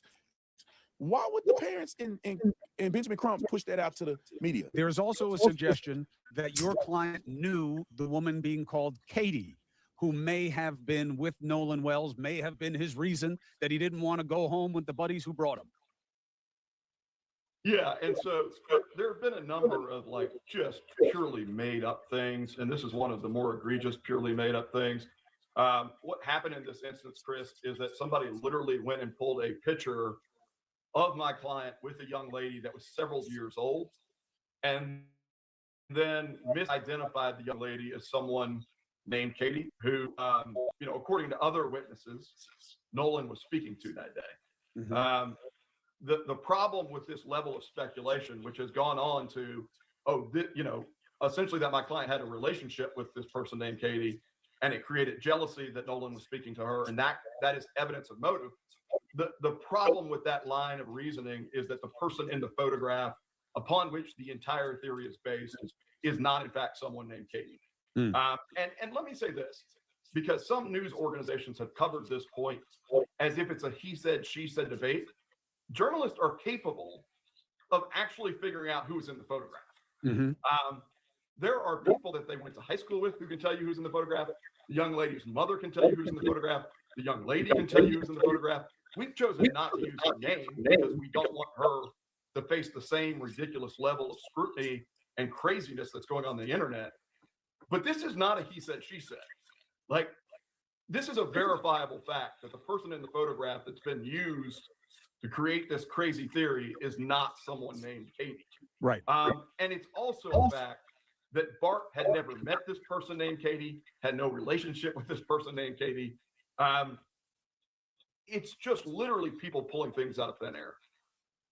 That's the nature of clickbait. Sometimes it's well-intentioned. Sometimes it's curiosity. Sometimes it's cynicism. Most of the time, it's about clickbait or profit.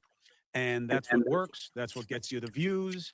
And you do not have the same kind of liability that I do at News Nation, or I do as a known entity, as a lot of these other people. There's not a lot of pockets tapped. There aren't corporations attached. And to that end, what we're seeing with you, Mr. Latino, is kind of the new normal, which is I'm going to hire an attorney if I'm Bart or his parents, and I'm going to go after the people who are going after me, put them on notice to cease and desist their disparaging and defamatory comments. And if they don't, I will sue them for the same. That has been your approach. Has it changed the disposition? I know one account responded by saying basically, bring it on, as if they were welcoming of that. What is your assessment of the situation and in response to that?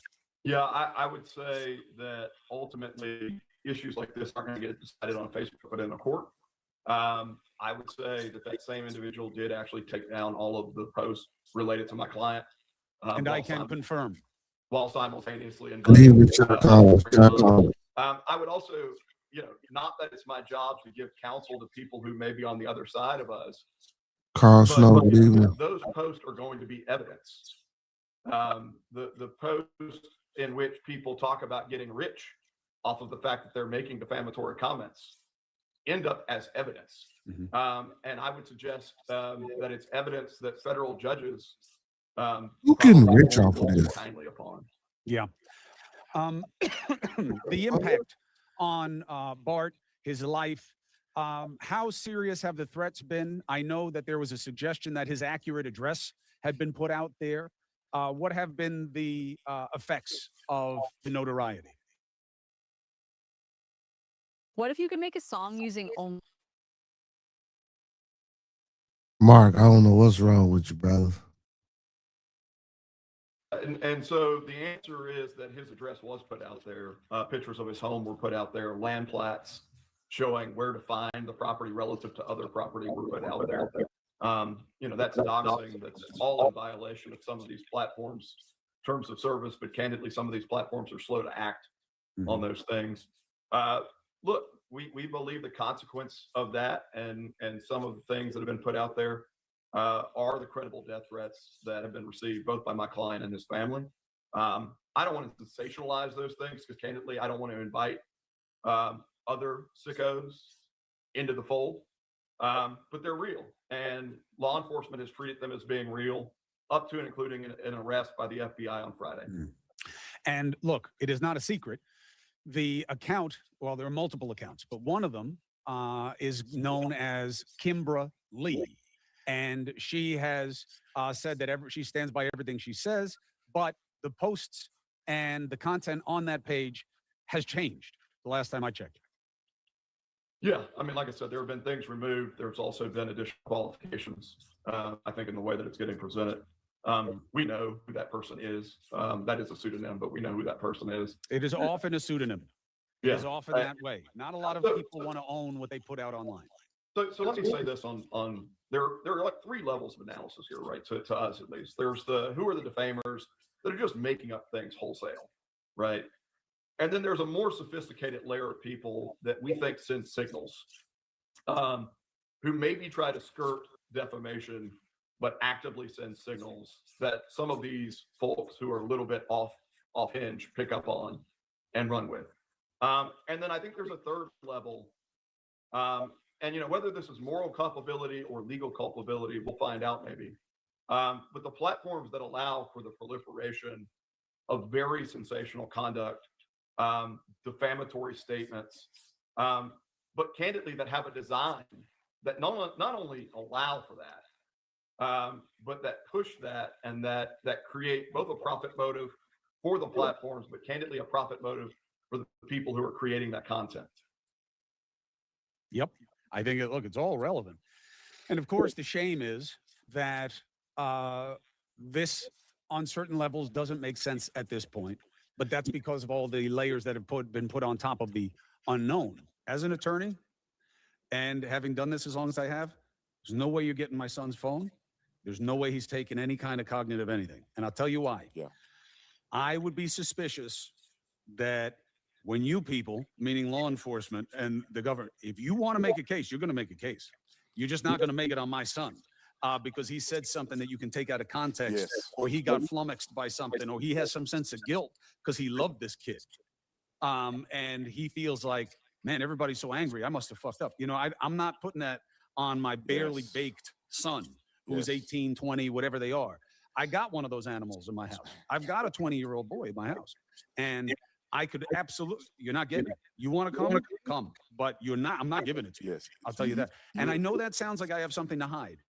That's not why I'd be doing it. Even if he said to me, Dad, here's exactly what happened. I'm okay. I'd be like, I understand. I understand you're okay. I also understand why they're asking and what they're looking for, and I'm not giving it to you. You're 1,000%, and I'm the most pro cop person on the planet, but there is no way that anybody should talk to law enforcement without an attorney. I like, even if you, because what happens is, Chris, is that sometimes law enforcement can be shady, right?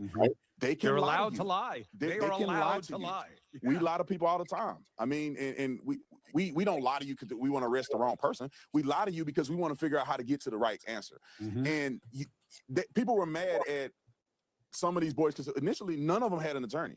They got attorneys later. Warren had an attorney right away, and it probably because his stepmother was a judge and they understand his law process. So they were like, no, you're going to get an attorney first, so they don't lock you in and say something and you accidentally say something, or they take some of your stuff out of context and you go to jail for something you didn't do.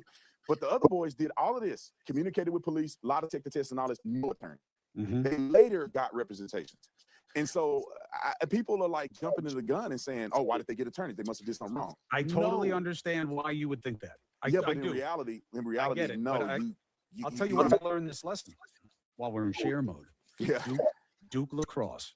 I'm covering that case, and we never had any reason to believe that the prosecutor was a bad guy. And because we're not used to that. You know what I mean? They usually, if there's all this attention on you, usually most of what's coming out of you is going to be accurate and fair because everybody's watching. And all those boys went in there. They were told by the cops they couldn't call their family. They weren't allowed to alert the school. They have to come in. They're dumb. You know, they're just young guys. They don't know anything. They all went in. He had to take their shirts off. And because she said, the complainant had said that she was raping boys who were molesting her. And they all got them off. These are all lacrosse players. They're in practice every day with guys hitting them with sticks. So who knows what kind of marks are on their body. They all took their shirts off. They all did everything the prosecutor, and it turned out he was dirty. And he was advancing a bad complaint from a woman against these Duke lacrosse players who had made up the complaint. And when I covered that story, Good evening, I was at ABC. Good evening. Justice correspondent. We wound up changing the timeline and helping the boys get exposed that this prosecutor was bad. And that's what happened. He wound up, paying the price for it, and all the boys got off, but their lives were changed. That's when it clicked for me that, I get it. Like the only reason I only had one interview, I mean, two interviews, because the other boys and their families were very concerned that if they, and I talked to them off camera, but they were concerned that if they get on camera, which I've seen them do this with Warren. Thank God more people than not are understanding what he's saying. But I've seen people take Warren stuff out of context and lie completely about what he's saying. And so some of the other parents had concerns, and lawyers were like, no. It makes sense. One word that you say on a podcast, and then they twist it, and now they're framing your kid in a way that, and then his life is over. Because if they never get a resolution in this, these boys will forever go down. This is the reason why I was open to talk to them, because they approached me. I didn't approach them. I wasn't going to go out there or nothing. I didn't know these kids. I wasn't trying to interject myself in the situation. But once I started seeing things that didn't add up, and they said, hey, man, we would like to tell our story. We trust you. You've been fair in this. We would like to talk to you. I said, well, why wouldn't I want to hear from every side? And if they want to talk to me, in my opinion, I'm like, they must be pretty confident they didn't do this, right? And so I went down there and I talked to them. But some of the other boys, and I don't blame their parents, because if they don't come to a solution here, which means that the autopsy remains inconclusive or undetermined, and there's no suspects that's come out, if they cannot determine that he drowned, then it's going to be an open book. It's going to be an open mystery. And forever, these boys are going to be framed as, you killed Nolan and got away with it. And that's just not fair if they didn't do it. I want the person, if Nolan was killed by somebody, I want that person to be found. Now, here's the thing that I think, I am suspicious still. This is your third theory that's not fully locked in. My third theory, and this is the theory that somebody may have done something to Nolan. Now, that's not my highest priority theory based on what I know, but it's the possibility that I'm entertaining in my mind. I don't understand this Katie situation, because this girl didn't really know the friend groups and nobody really knew her. And I don't know why they're just listening to her statements and believing everything she says. And she's the only one that didn't really know him like that. And then she's I saw some text messages where she was on the boat with people that none of these friend groups know. And so to me, it would almost make sense that maybe he hung out with her a little more and she know a little more than what she's saying. Now, I'm open to interview her and talk to her off camera, on camera. I told their legal counsel that we could talk because if she didn't have nothing to do with it, I want her name to be cleared. But it's just still, it's like I almost think that maybe he may have been with people that didn't know him and he was wanting to hang out with this girl and maybe something happened, whether he got super drunk, they took drugs, he ODs or something, and they panic and they drop him where he was late, where a lot of people were gone. I mean, because we don't really know when Nolan died. They don't have a clue. Nolan could have died that night. I mean, Nolan could have died the next day. I mean, I don't know. And so I wonder, was he with the group of people that didn't know him well? He gets caught up in some drugs or something and he ODs or something like that, and then they panic and they leave him. Because the other death, Wow. black kid that happened more recently, I think it was in Texas. That's almost exactly what happened. Something happened to him. He drowned. Man, get this clown out of here, He man. was in his phone in the water. And they were charged with obstruction of justice or obstructing or tampering evidence. And so when you're young and you're dumb and you're doing stuff you shouldn't do, they don't know Nolan very well. I'm just this is totally hypothetical. Right. They don't know him very well, so they don't care. So if he ODs or something, they're like, we're all going to go to prison for this kid. And let's just leave him behind and let's get out of here like nothing ever happened. But if it was a friend, I think the friend would have been more concerned with his life than concerned with covering it up. I'm not saying that Nolan Wells was a known alcoholic who was, fall down drunk that day. I've just reported what has been said on your interviews and others, that he was there partying with everybody else and that he was known to drink. So it's not like he didn't drink, and he was partying with people. Now, again, I saw on the Of course they'll say that. platform with the mother saying, oh, that's not true. That's being said about him. I mean, what's your understanding of this? Here's one of those other things where.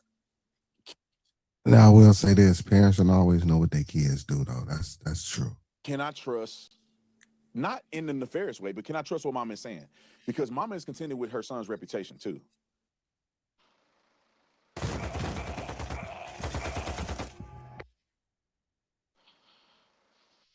Gotta love Officer Tatum. Now, anybody with which is stellar, by the way. I haven't heard a bad word about the kid. The kid was, I won't say a god, but he was a mini god. Like nobody has anything bad to say. No one. Matter of fact, his parents, I floated an idea. Hey, man, now you just call this man a mini guy, but you just said he's a drug head and alcoholic. Like, could it be possible that he was doing something like this and it was something potentially criminal? One of the parents almost screamed at me at the Rowdy Work Boys, good evening. Never Good evening. would Nolan do anything like that. Nolan was a perfect kid. I mean, I'm telling you, even the other parents are defending Nolan. But anyway, the whole thing about drinking, Chris, come on, man. We know you're not going to Horn Island at 18, 19, 20, and you're not having a good time. There's a video out right now. We posted it. It's all over the internet. They paying the thing. You see Nolan in the water. You see everybody with drinks in their hand. You see another kid passing out drinks. There is no way that Nolan is not having a drink. And there are accounts that people told me that Nolan had a lot of drinks. Now, that's not true, man. Just because you're on the island with motherfucker that drink. If you don't drink, you don't drink. You know what I'm saying? And again, but I don't know if he was a drinker, though. But I'm pretty sure people around don't know if he drunk or not. You know what I'm saying? Warren said when he saw Nolan at 3, Nolan seems to be fine. People that saw Nolan after 3 said that he had been drinking. Now, nobody really knows what's the contributing factor because you don't really know. You could be drinking a lot and you could be getting woozy from exhaustion. Because, Chris, I went out there for an hour and a half. I think I was at Horn Island. My arms are peeling now because I got sunburn. I wanted to take a nap. This is the sun just beaming on me, and I wasn't even drinking or nothing. I wasn't even in the water. I jumped in the water to get to the island and jumped in the water to get back on the boat. I mean, it was like a 20, 30-minute boat ride. And, man, I wanted to go take a nap. Imagine being out there for 6 hours and drinking. Yeah, not hydrating, drinking not booze. You're just drinking beer and stuff. Listen, I get it. I mean, I just thought it was interesting that, but people, Chris, this is becoming more than it ever should have been because it reveals the internal racism that black people have, and I'm not saying anybody else is racist. I'm just speaking from black people. Every time you remember the Carmelo thing, you had people wait, first of all, this shit is insane. Saying they were glad that white boy got killed. People made rumors and lied all about this kid's character, and they defamed him and everything. Then you go to trial, and Carmelo Anthony was guilty. He was sentenced. It was clearly a disproportionate use of what he would consider self-defense. It wasn't right. He was wrong. He stabbed him. He admitted to stabbing him. You had an entire wave of the black community that if you decided you were going to say something about Austin Metcalf that was positive, if you were to come out and say that Carmelo Anthony was wrong, you got lectured. They called you every name in the book. And look at what happened in the case. I knew what happened because I'm a cop and I know what the laws are. This case is very That's not true. And if you're a cop, you damn sure ain't good at the law. similar. If you don't say that these white boys did something wrong, and I almost would challenge you, Chris, to try this, but I don't want you to try it because, you know, it can become ugly. But I almost want you to say, I don't think they did it. And watch your voicemails and watch your Instagram messages. You're going to get your life. All right, well, let's try. I don't think those white boys did it. Threatened. I just played like 3 calls that Ben Warren Hudson got. Dudes were saying, we're going to kill you. We're going to come kill your kid. We're going to catch y'all out. He gave $50,000 towards finding out what happened to Nolan. You know, it's a racial thing. And in our country, is completely divided on these topics every single time. And it's because these race hustling activists, they come out and interject race. Carmelo Anthony and Austin Metcalf had nothing to do with race. It's a young man making a poor decision that ruined his life. No race is involved in this, man. We don't have any reason to believe any one of these boys had a racial. Well, I agree with that. We don't have any reason to believe right now in what's going on with Nolan Wells. We have no reason to believe. But Chris, why do they bring it up? Why would they bring it up? I mean, we both know why they bring it up, because it was that initial picture is one black guy and a bunch of white guys, and it seemed like 5 guys went out, 4 guys came back, and it's the black guy. But that's the not initial image. Right, I know it's not accurate, but that was the image. Right, and that image in some people's minds and it's Mississippi. Right. But it's they have a race. They live life through a racist lens. I see a picture saying these boys went out. One boy did not come back. These boys may have done something they shouldn't have done. They made a mistake and they're wrong. They should go to prison if they have done something to this boy. I don't think, it must be something because it's white boys and a black guy. We're past that here. If you're intelligent enough, you should be past that. In Mississippi, I'm telling you right now, Chris, they can't name another comparable case that they say a black person was done wrong in the last 10, 15 years. A comparable case. Where do they have a case of bias where they have a white kid that did this crime, a black kid that did this crime in equal circumstances, and it's a biased transaction? They don't have it. A case that we know of. But even if they don't, or even if they did, it doesn't change where we are with Nolan Wells. We got to wait until this grand jury presents its findings. Yeah, but what I'm saying is that why there's no race involved in this at this point, but people are interjecting race because they're projecting what their own internal feelings are. I don't see white boys and Nolan and think racism. Just like I don't see black boys and a white boy and I think the black boys must have did something because they black. It's like, no, see, I know how kids are. These kids, they seem to be friends. They're on a picture together. Listen, I get it. And look, I could disagree, but this is part of the weirdness of our culture with this construct of race that we made up in the first place, right? Because they cut you and me open. They're not going to know who's who. Okay, right. I mean, genetically, we're going to be the same. You'll probably have a better set of genes. You're a little bit better shape. You look like you're aging at a better rate. But it's weird for me as a white guy. I don't get to tell you whether it's racist or not. I don't get to do that. Why? Because you can say, wait a minute. I'm the black guy here. You don't get to tell me whether this is racist. I tell you whether it's racist. See, Chris, those are the rules. But see, the rules have been created to make victimhood in perpetuity and oust any outside voice that contradicts what people are saying. I don't care if you're white or black. You still got 2 eyes, and you should be able to see things for what they are. Black people cannot dominate the idea of racial bias. Like, it doesn't work that way. Black people are very diverse and different. People grow up in different environments. All of us are not the same. All of us didn't grow up in the South. All of us haven't dealt with racism. So we cannot dominate the conversation and tell a white person, well, you can't say this. If we do, Chris, then black people can't say nothing about white people, right? Because that means that if you go, well, cops treat white people better than blacks. Oh, wait a minute. When were you white? You can't say what white people go through and what they don't go through. You can't speak on white people whatsoever. You can't say if white people are doing this and that. You ain't been white. So keep your mouth shut. If black people want white people to shut their mouths on Man, this shit is insane. black issues, then they have to shut their mouths on white issues. They don't do that. They dominate every issue. They can come out right now and say the biggest threat to America is white people. And they can be right or wrong. That's their opinion. They can be a team owner and say, white people are the biggest threat to America. If you're white and you come out and say, black people are the biggest thret to America, what's going to happen to your job? Well, one's a majority, one's a minority. You know the joke if a black man, raises his fist and says, I'm black and I'm proud. That's a strong black man. A white man lifts up his fist and says, I'm white and I'm proud. You got a Nazi. They're different rules. They're different rules for the majority and the minority. You know what? We got to break those rules, Chris. And I'm not saying you.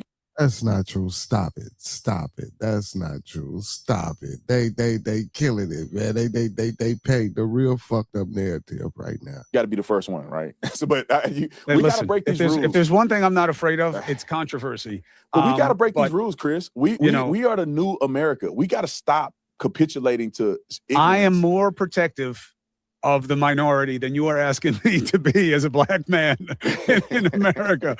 But that's where we are. We can always have the conversation, and you and I will talk again. I'll come on your platform whenever you want, and you are welcome here. We haven't even talked politics yet, and Brandon and I have done 2 podcasts. Cares whatsoever about real justice. He should have never released that autopsy. He could have gave it to the family. He could have had them explain to the family so they know. But you go release to the public is negligence. And there's a defense attorney saying because he released it, there's no way that nobody's going to prosecute anybody. You have an autopsy that said it's undetermined, and the defense attorney explained all this stuff in an interview that I saw, and I was like, that very well could be true. So regardless of that, I don't think that he is in it for the right reasons. And then he jumps over to Corey Ruiz, who was shot by police in Madison, that had an insane criminal record, that allegedly stabbed one of the officers when he was shot. Why is he jumping from there to here? You have the other young man he's supposed to be representing. None of them he's going to get criminal justice for. He's just going for the money, in my opinion. Well, look, and you're entitled to your opinion. What would be the defense of Ben Crump? That he gets exposure, gets attention, make sure that it's taken seriously, make sure that people are aware. And the only remedies are civil on his side. He's on the civil side. Right. No, that's what I'm saying. Like, he's not necessary. Like, for instance, like if you go back and look at this case, why would he be necessary in this case? When you have, let me explain this, Chris. This is what we have here. And this is why I think he's looking at money and he's exploiting the pain of some of these families in order to get money, in my opinion. But this is what we have here. You have a young man who's loved by everybody that dies. You have the family of the boys that saw him last reaching out to his parents saying, let's talk. We want to talk to you. The lawyers reaching out saying, Benjamin Crump, let's talk.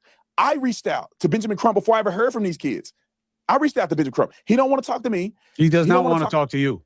He doesn't want to talk to you. He definitely don't want to talk to me now. But I will talk to.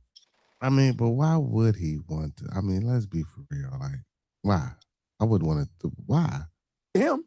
If he wants to come on my show, I don't want to talk to you. You trash him all the time. He's not going to talk to you. And they trash me. They trash me. They said I'm not worthy of getting a platform, which is fine because I stand by what I say and we can have a conversation. Just say if we were on your show and he was on here, I'd say I'll agree to come on with him being on the show. He wouldn't. But anyway, but they don't go and talk to Warren's family. They don't go and get information. They don't go and ask that you delete the phone. They don't go and do any of the due diligence to find out what happened from the side that were cooperating with them in the beginning. Immediately, they go to a civil rights attorney. He immediately shut down communication with anybody on the other side. None of this had to be the case, Chris. Like, Trayston wanted to talk to the family. Trayston would have told them. That was me in the video arguing. That was not Nolan. Nolan's coach came out and said, I knew it wasn't Nolan immediately because I heard his voice and I know Nolan's voice. That wasn't his voice.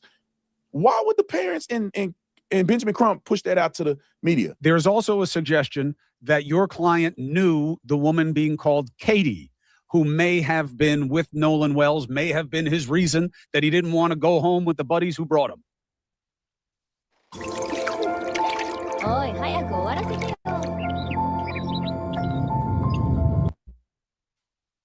Yeah, and so there have been a number of just purely made up things, and this is one of the more egregious purely made up things. What happened in this instance, Chris, is that somebody literally went and pulled a picture of my client with a young lady that was several years old, and then misidentified the young lady as someone named Katie, who, according to other witnesses, Nolan was speaking to that day. Mm-hmm. The problem with this level of speculation, which has gone on to, essentially that my client had a relationship with this person named Katie, and it created jealousy that Nolan was speaking to her, and that is evidence of motive.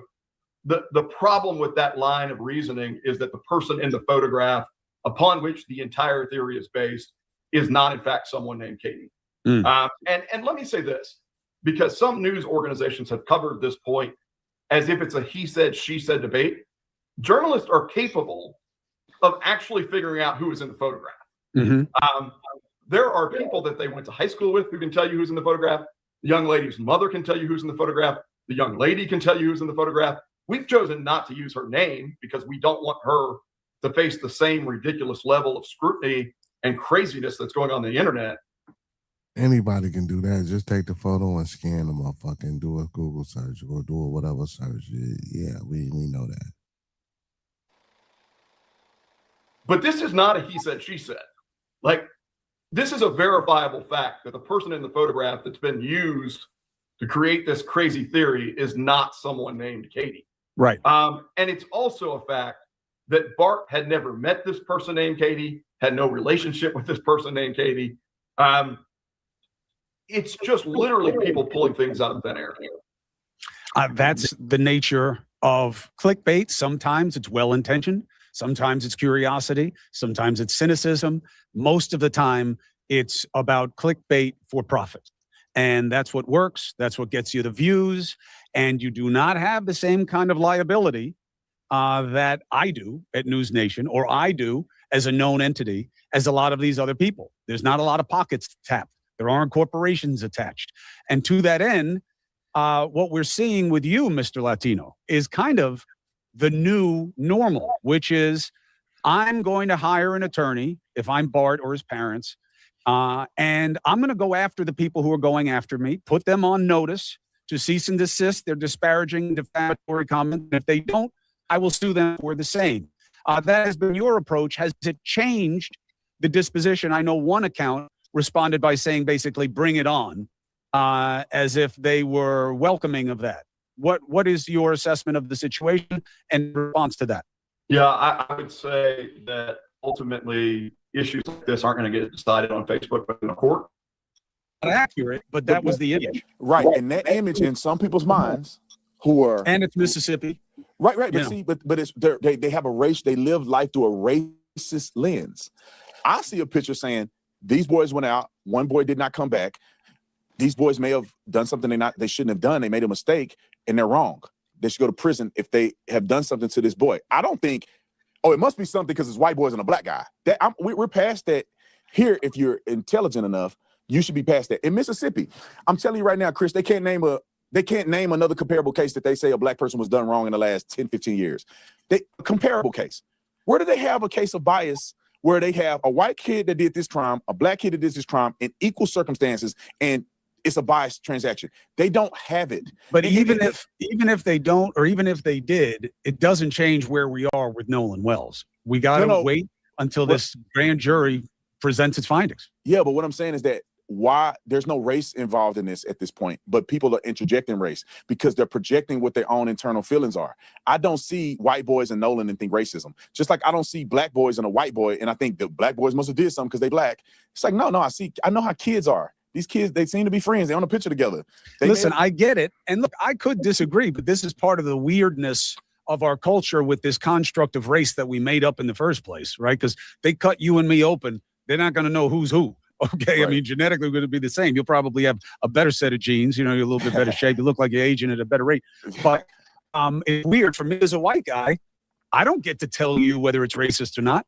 I don't get to do that. Why? Because you can say, wait a minute. I'm the black guy here. You don't get to tell me whether this is racist. I tell you whether it's racist. See, Chris, those are the rules. But see, the rules have been created to make victimhood in perpetuity and oust any outside voice that contradicts what people are saying. I don't care if you're white or black. You still got two eyes and you should be able to see things for what they are. Black people cannot dominate the idea of racial bias. Like it just doesn't work that way. Black people are very diverse and different. People grow up in different environments. All of us are not the same. All of us didn't grow up in the South. All of us haven't dealt with racism. So we cannot dominate the conversation and tell a white person, well, you can't say this. If we do, Chris, if we do, then black people can't say nothing about white people, right? Because that means that if you go, well, cops treat white people better than blacks. Oh, wait a minute. When were you white? You can't say what white people go through and what they don't go through. You can't speak on white people whatsoever. You can't say if white people are doing this and that. You ain't white. Keep your mouth shut. If black people want white people to shut their mouths on black issues, then they have to shut their mouths on white issues. They don't do that. They dominate every issue. They can come out right now and say the biggest threat to America is white people. And they can be right or wrong. That's their opinion. They can be a team owner and say white people are the biggest threat to America. If you're white and you come out and say black people are the biggest threat to America, what's going to happen to your job? Well, one's a majority, one's a minority. You know the joke of a black man, raises his fist and says, I'm black and I'm proud. That's a strong black man. A white man lifts up his fist and says, I'm white and I'm proud. You got a Nazi.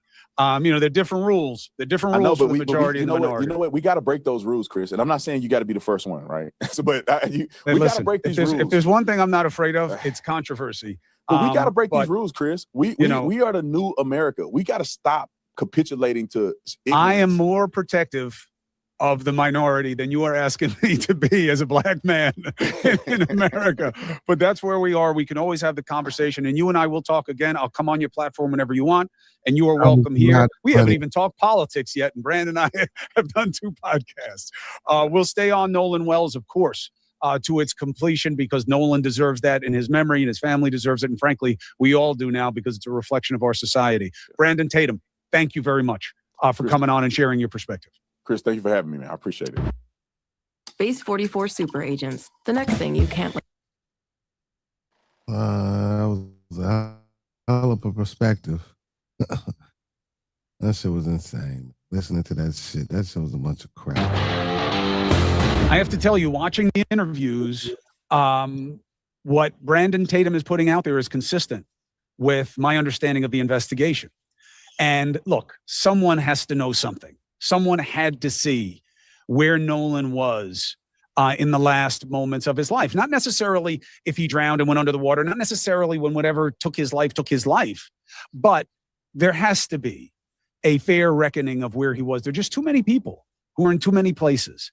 And we have to believe or suspect that investigators are aware, and it will come out when the findings of what was presented to the grand jury, secretive during its process, but not thereafter, comes out. But what's race, what isn't, what's reasonable, what isn't? Brandon Tatum is a black man in America, and I am not someone, as a white man in America, to tell him how to feel about race one way or another. It was a weird conversation to have to begin with, because Brandon is the black guy who's talking about how race is not a thing, and I'm the white guy saying, but I understand why it is. For the family, for other celebrities of color in the minority community, how people feel about policing and race.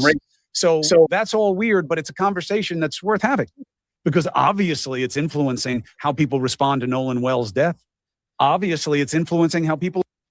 He even think Tatum weird as fuck. He low key saying like, "What the fuck is you talking about?" without saying, "What the fuck is you talking about?" We're processing it within the true crime space. So you should have the conversation, and you should be open, and you should agree to disagree. And that's okay. How you disagree matters. And Brandon Tatum has come at me in the past. He doesn't like what I've said politically. I get it. He has his right to that. Even when I feel like he's been hard on me, I don't necessarily, not necessarily. I really don't treat people the way they treat me. I try to treat them the way I want to be treated, and I try to treat them the way that I believe they deserve. And that's what I do. I have the conversations, and you may not like who I talk to, and you may love who I talk to. That doesn't really influence me if I think that the conversation can advance our understanding. And when it comes to Nolan Wells, we are desperate for understanding, because this story makes so little sense on so many levels. Coming out of the box hot, saying this is tragic, we have the body, we have no proof at this time of any foul play. There was no need to put that last part that way. They could have just said there was nothing obvious in our initial assessment of the body to explain what happened here. We are investigating. I think had they said it that way, this may not have escalated as quickly as it did. So what I would say is I don't have the statement directly in front of me, but I think the statement was actually much closer to your version than the version that has been framed. My recollection is not that authorities ever came out and said there's just no foul play, point blank, the investigation. No, they did not say it that way. You're right. They said so we don't have any evidence of foul play at this point. But it's an ongoing investigation, right? Right. And so I think, that's actually not uncommon in the sense that, like, you're able to examine a body and see that there aren't signs of defensive wounds and things of that nature. I understand your point, which is people interpret it one way. It became a narrative as to, did these folks jump to a conclusion too fast? What I would tell you is this, and I just want to reiterate. I think that people have every right to be skeptical. I think people have every right to have opinions about the quality of an investigation. I would say that a learned opinion would wait to see what the investigation actually uncovered. But people have the right to have those opinions. I think where it gets dangerous is when you presuppose a verdict, when you presuppose that certain people are culpable. So I don't fault anybody for asking hard questions.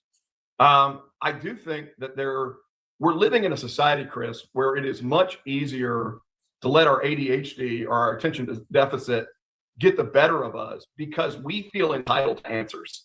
Like something gets us fired up as citizens, and we immediately feel entitled to answers. His family's entitled to answers. The people in the community are entitled to answers. There should be transparency, but there are a lot of people who view themselves as internet detectives, and their sort of short attention spans are so consuming that instead of waiting for facts, instead of waiting for evidence, instead of waiting for the investigation, they create their own theories, their own facts that are completely baseless. And I think that's dangerous. And candidly, it's not just dangerous to people like my client, it's dangerous to the process. Let's assume in a case that there's actual foul play, whether it's this case or any other case. If you've got... So, you're leaving? Yeah. Will you come back? Damn, that leads to a commercial. 100 theories that have been put out and then debunked. You arguably have created reasonable doubt if the investigators actually believe that there's something and someone to go after. I think that people need to think about this, not in terms of just the damage that they're causing to individuals who are innocent and are being wrongfully accused of stuff. I think they also need to think about it in terms of the damage to the process itself. Yeah, I think that there's been an erosion over a long time. I think it's a balancing interest. For instance, I believe that other than some cases involving minors, I think there should be cameras in every courtroom. Why? Because I'm older than you and pretty much everybody watching this right now. But I remember when it was trust but verify. We are not there anymore. As a lawyer, as an officer of the court, as a longtime journalist, we're not there anymore. People don't trust me. They don't trust you. They don't trust these cops. They don't trust anything. And we understand why. Good reason, bad reason, no reason. We are where we are. Now I believe it's the reverse. You've got to have transparency. You've got to let people into not the investigative process, of course, but we have the other side of transparency. And now you have a revenue model that is based on speculation. I have no problem with curiosity. I have no problem with people saying, oh, this Russ Latino, man, he answers everything like a lawyer. I don't know. I don't know that I trust him. That's okay. That's a fair opinion. Lawyers are a little cagey. You can feel that way about it. And I don't like that Bart isn't speaking for him. Okay. And I don't know that I believe I heard something. It's all good. It's all fair game. There is a line that no longer exists, which was, yeah, but you're saying something as a matter of fact that is really just an opinion and is based on something that isn't true, that you know isn't true. That is now a common consideration. And it is all over the place. I believe it's actually, believe this or not, Russ, this will be hard for you because this is your world. It's better here than it is in politics. It's better here. You've got a better shot at defending yourself here than you do in politics. Yeah, and that may very well be true. And also, I could care less if somebody looks at me and says he's a lawyer, so I'm not going to trust him. People can say whatever they want. I care an awful lot about the process being legitimate. I care an awful lot about the things that I think have made this country great. And we talked about this on your program, but we're celebrating 250 years. And Chris, if I'm honest, I'm worried about whether or not we get another 250. Because a lot of the bedrock concepts that I think did make this country great, if you're talking about the rule of law, if you're talking about the presumption of innocence, if you're talking about due process, those things are being dramatically eroded by a culture that wants answers now, or that sees things like this, a tragedy like this, as a game or a form of entertainment or a way to make money. And the same fucking culture that you're talking about is the backbone that this country was built upon, that you so seamlessly seem to leave out. And I just worry about our ability to persist as a culture if adults like you, candidly, don't step up and say, there's got to be nuanced thought. These things have to be based on evidence. We can't jump to these kinds of conclusions and ruin people's lives. I've said this from the get-go before I ever was contacted by anybody about this case as a lawyer, that look, if there was foul play, somebody needs to be held accountable. I just don't think you start with that assumption and then crucify people. Yes, I do. We differ on this. That I believe the way the initial statement they put out, I don't think was worded the right way. I think it could have been done a different way. Now, this is stylistic, yes, but I think it had an emotional impact on members of the community, specifically the family, and probably a significant number of other Black folks. Why? Well, there's another layer to this. I haven't even said the word yet. Mississippi. And you're from there. You take it a certain way. It's personal to you. It's bothersome to you. Hey, man. Hey, listen, I ain't really no big, who the fuck, I don't even know how to pronounce dude's name, right? Really, Cormo. I really ain't no big Cormo fan. Cormo, whatever. But rocking with what he said right now. Not all of what he said, but right now I'm rocking with what he said. As someone not from Mississippi, been there many times, covered things that's happened there many times, you have an overlay of, oh yeah, the Black guy. You flip it and there's one white guy who goes out with a bunch of Black guys, forget it. It'd be all over the place. But now people are wrong to want to know what happened. There's a lot to this. That becomes a burden on the system, but also just proof of watching it. The overlay, the cultural overlay of this is Mississippi. If you flip the color ratio, everybody would be taking it seriously. But now everybody's being too sensitive. That's not fair, especially in this place and with this population. How does that hit you? Not as a lawyer, but as a denizen of the community. So I think you said that some of that narrative would be bothersome to me. I mean, I think there are parts that are bothersome, but maybe not the ones that you would assume. Nobody in Mississippi denies the history of this. I'm sorry, y'all. Oh my goodness, man. Look at this man sitting there lying through his teeth. State. People are very cognizant. In fact, we're reminded constantly of the history of this state. And it's dark. And we understand the tentacles of that darkness persist today. That there's skepticism today because of that. What I would tell you is that the community that you're talking about in Ocean Springs is a community where you've got people like Nolan and like his friends and like Javon and Trayston who are just friends and that see each other that way. And so I think to the extent there's been frustration, it's been a lack of recognition that these young guys were actually good buddies. And some of the assumptions that are based in things that happened in the 1950s or 1960s are in fact no longer representative of Mississippi, right? I think that there is a universe in which you can recognize the past and because of the past, understand why there's skepticism or lack of trust. But the past is not evidence. Yo, good evening, good evening, good evening. The past might generate that skepticism, but by itself is not evidence. Hey, thank you for watching. I post clips like this every day, so you can just subscribe and you'll get more without even having to think about it. I'll see you guys in the next one. Let's get after it. Okay. Okay, real quick. So y'all, um, what I will say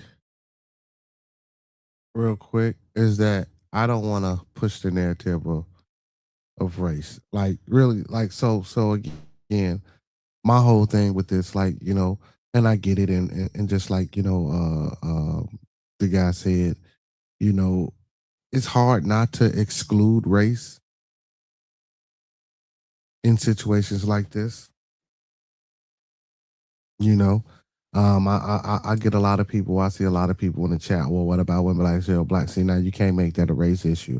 You feel me? Because you know who did it to who, right? But when other nationalities or the ethnicities, you know what I'm saying, could be potentially involved in unaliving of another person that's not, of them. Yeah, the first thing that anyone would do would look at the race. Like, so a lot of people that's saying, I don't know why they turning this into a race thing or this thing or that, because if a black man killed a white person, the first thing that will be coming out of a lot of white people mouths are, we know what's going to come out, right? Come on, let's be for real about this. Let's really, truly, honestly, within ourselves. I don't give a hell if you're a racist, a bigot, or you're prejudiced or whatever. Let's be honest about this, man. We have to be honest about this thing. See, and that's one thing that today's racism, I believe, and again, racism is racism, right? And I don't like it at all, or no level.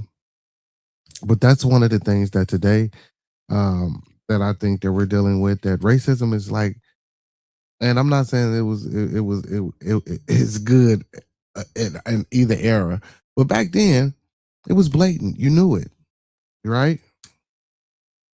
It wasn't hidden.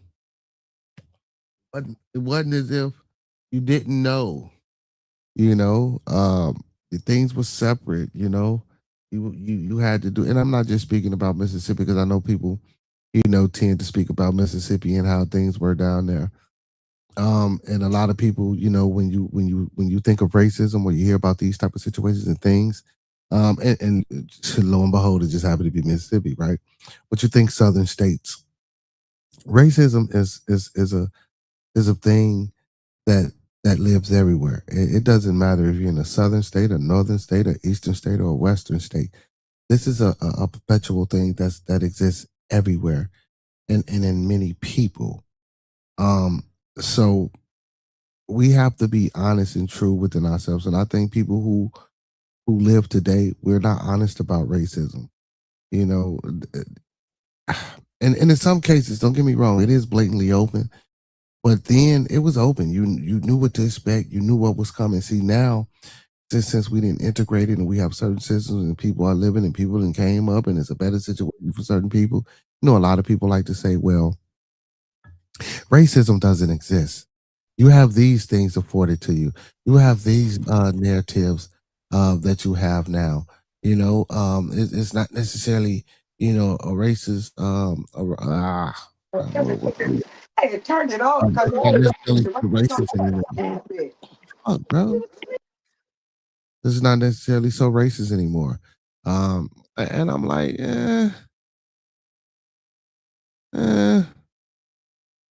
we can't say that. And this social construct that society didn't put on us, because as far as identifying each other, like we come on, man, stop it. And again, I'm not saying that these boys did anything, right? Because I don't know nothing. I wasn't there on that island. I don't like the water. I don't do boats. I don't know nothing about nothing. So my job is not to speculate. My job is not to guesstimate. My job is not to investigate, because I am neither nor. Only thing I can do is just look at the things that has been provided and presented. And again, I always tell you, I'm not a TikTok person, man. You can't just go on TikTok, Instagram, Facebook, and just see people talking and just assume. I don't give a hell if they black folk, white folk, yellow folk, green folk, orange folk. Now, I can say that, sometimes we can be biased with situations due to the inherent nature of our, understanding of situation. Because again, I have experienced racism. You feel me? Like, and I'm pretty sure other people have, right? But I don't take every situation or every case or everything that I see or everything that happened to me as a racist incident. You know what I'm saying? So I mean, and it's hard. Like again, 4 white guys, one black guy. The black guy's on the line, and I tell people this throughout me. You know what I'm saying? Talking about this thing. If it was 4 black guys and 1 white guy, you know, it still would be the same, if not even worse. And again, I think those black individuals would be incarcerated right now, would be heavily pressed, regardless of whether they did it or not. And that's society of today. That's what we live in. That's what we know. And then you get the people in the chat, or you just get people saying, well, what about when blacks kill blacks? Why are you not outraged and this, that? Listen, man, some of these comments that I see, man, all people are dead. Just because you're a black guy don't mean you know what I'm saying? Like, fucking, I know white deadbeats. I know Asian deadbeats. I know Mexican deadbeats. I know deadbeats of all ages. And then you got to think about this, right? We're a minority that's getting reported and pushed in the media and on the news about our certain situation and our living. Come on, man. Stop this shit. So, and then, well, we don't report this because these things don't happen. Come on, man. Stop it. Stop it.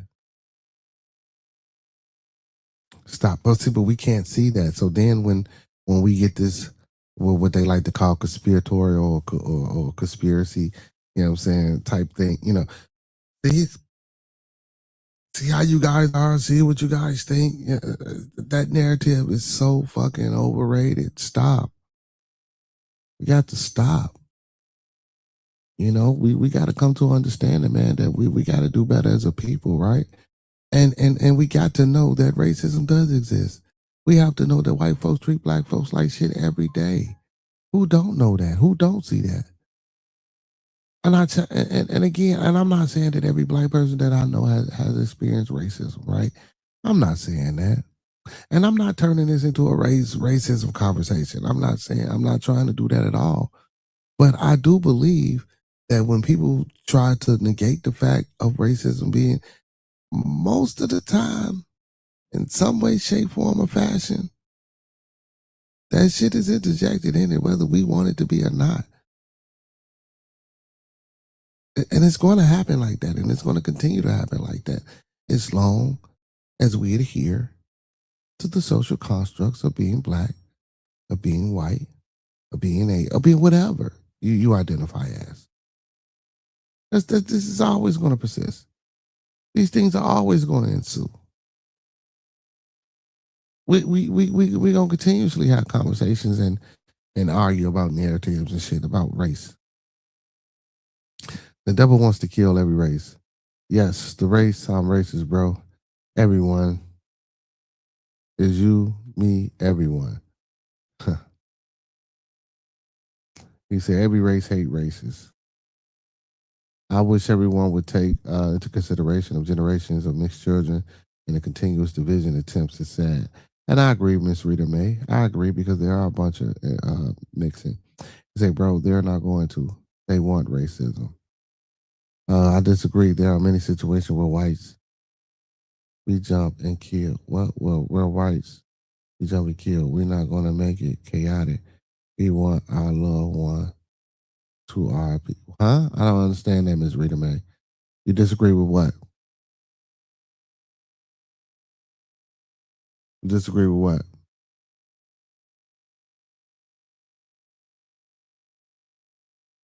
The devil wants these races to destroy themselves. I mean, I don't get off into that devil. That's not particularly my thing, and I don't care for that. That's fairy tale. You know, said people want to hurt and do wrong to other people. That's nothing to do with a devil. It's not something to do with you as an individual in the way that we were, you know what I'm saying, the way this society was catered and put forth fun to the people. I mean, throughout history, bro. Now, if you exclude us throughout this history, because again, we're not in this so-called history, right? I mean, we are in history, but you know, when you go to the history books, you hear about the Romans, you hear about the Greeks, you hear about Genghis Khan, you hear about all these Alexander the Great, Julius Caesar, Constantine. You hear about all these white rulers, these white people who go through conquering, pillaging, raping, unaliving, and forcing their way upon other nations and just taking over Spain. Plenty, right? And do you think that shit is gonna stop right now today in 2026 when this world or when this current civilization was built upon fucking chaos? Then when we talk about racism, right? But then if you throw in the transatlantic slave trade into the mix, and again, fuck it, we here now. You know what I'm saying? All the atrocities and all the horrible things that was done, and I'm not saying no excuse. I ain't saying I ain't trying to be no fucking victim. I wasn't no damn slave. But the effects are still lingering. The mindset is still lingering. The attitude, the approach is still lingering. And when we talk about divisive measures, don't know black people implement these divisive measures. We don't put these things into society. Now, if we want to talk about what we do to ourselves, okay, that's what we do to ourselves. And if what we do to ourselves is conducive to you, you know what I'm saying, staying on top, why the fuck do you even care? And I'm not saying it like, you know, that's a good thing. I'm not saying it in that way. No, please don't. I'm saying it in a way to as if, you know, like shit, you don't care anyway, and you think we ain't worth shit anyway, right? So us doing that. So why even throw that, you know what I'm saying, or bring that up into a point of contention when it means nothing to you, regardless. Because you see it as a way of, you know what I'm saying, getting rid of something that's in your way, right? And I'm not speaking for everybody. I'm just speaking about some of the comments and some of the things that's being said and that I see in different chats. And of course, my chat. You know what I'm saying? There's always going to be a thing of race. There's always. There's always. This shit been like that since the beginning of time, all throughout history.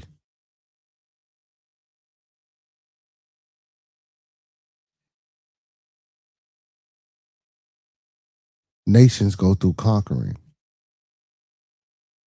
taking over, total control,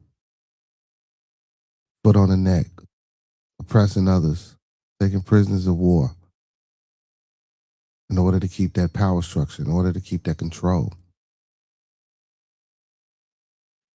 Throughout history, throughout the things that you learn going to school and in these books, that has never been afforded to what we know as the black man or the black woman.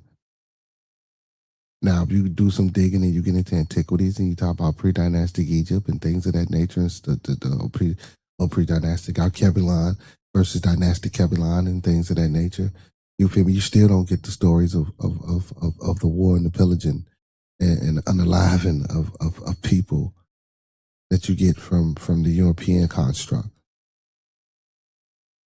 Right? And I'm not sitting here trying to throw these things in people's faces and say, but again, man, we have to realize the brutal truth.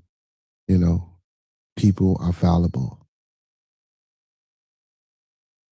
People are not perfect.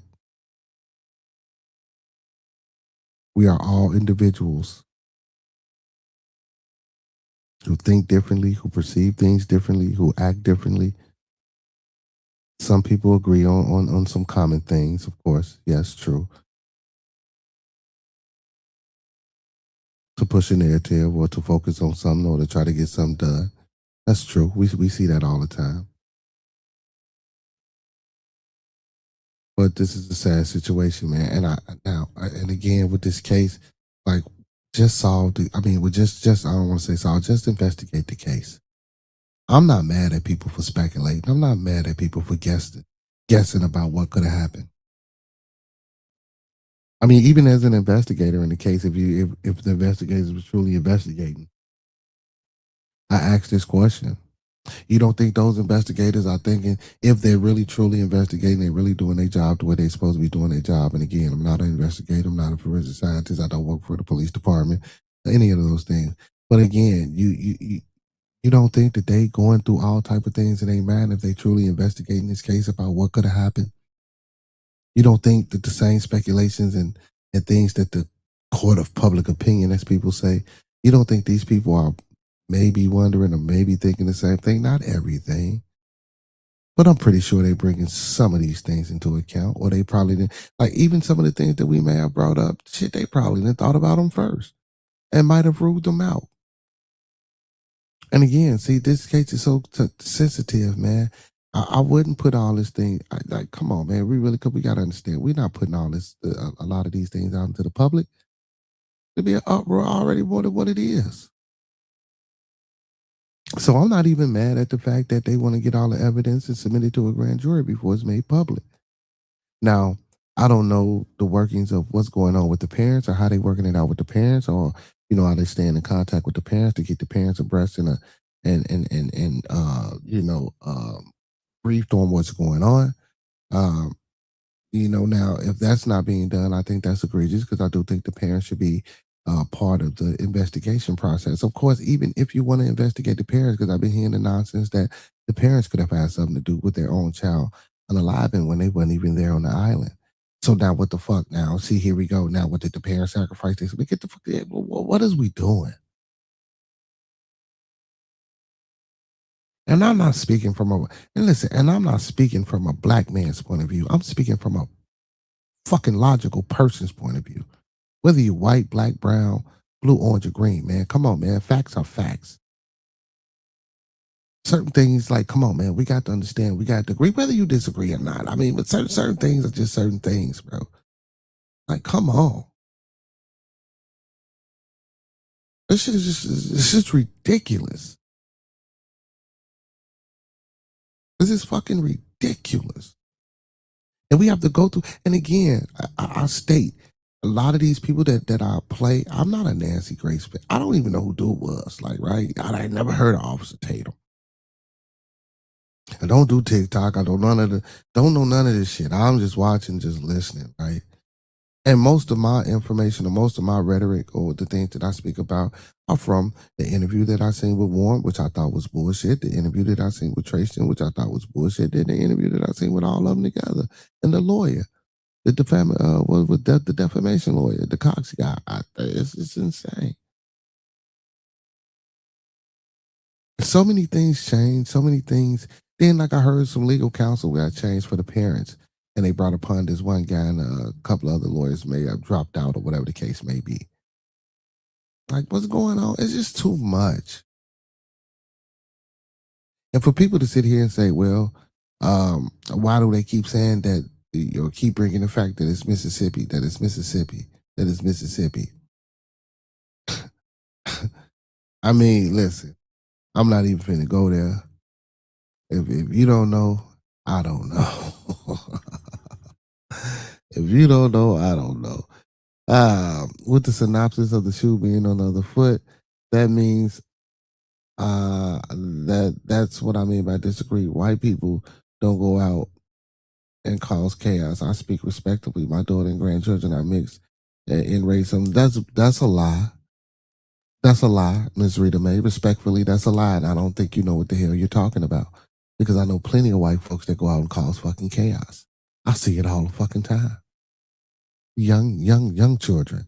I see it all the time. So I disagree. And again, that has nothing to do with if it was 4 black folks and one white guy on the boat. I guarantee you that them black men would be in fucking jail. And I stand a million. I put my life on that. That's bullshit. That's crap, Miss Rita Mae. Respectfully. I don't want to disrespect your opinion or, what I'm saying, or your voice, but respectfully, I think the world know better. And for you to say that white folks don't go out and cause chaos is insane. That's insane. I truly think those 4 white boys he went out with are guilty, but with thousands of other people left on the island, I do believe someone had more information about Nolan. And and again, that's another and that's another place where we disagree, because I don't necessarily think that those 4 guys actually did anything, right? And I'm not saying that they didn't do anything, but I just don't necessarily right now too much agree, because I don't want to be biased to the narrative of where it happened, the history of the place where it happened. And again, that seems a little bit off, right? Because we should know. And again, because I just spoke out about it, right? You get it. I understand that, right? But again, we just can't say for the sake of saying. You know what I'm saying? Regardless of whether I really truly believe they did it or not. We just can't say for the sake of saying that they did it. And then we can't put all 4 of them in the mix just because they know each other. It might have been 1 or 2. That don't mean, well, if we covering up and we don't say nothing, and that means we still know, but I didn't take part of the physical, actually put my hand. I mean, I get all that shit too, but again, we don't know what happened. And all these letters and things that we see, this Katie, this JVI, like, bro, like I'm excluding all that, right? Because my thing is this: because if anything did happen to him, it was too many people on that damn island, not to see him drown, not to see him get in a physical altercation, and then that's the hard part about this, because can you really go back and investigate and interview everybody that was on that damn island and ask them what they seen?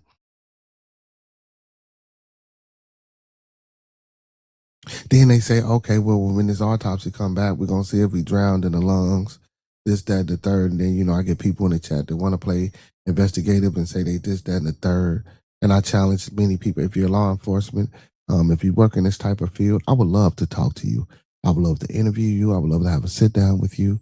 You feel me? If you're a forensic scientist, if you're a criminal investigator, if you're a lawyer, if you've worked in any type of penal department or anything in the system, I would love to sit down and talk. And really, and see, and that's crazy, because we never going to get an unbiased opinion. Oh, I believe all this shit is biased. Man, even when you go in these court, when you sit in front of these fucking juries, man, I don't give a fuck what nobody say. Man, them opinions be biased. I don't give a hell if it's a situation where someone wins. We human, man. We play off empathy and emotion, man. It's about who can put on the best show.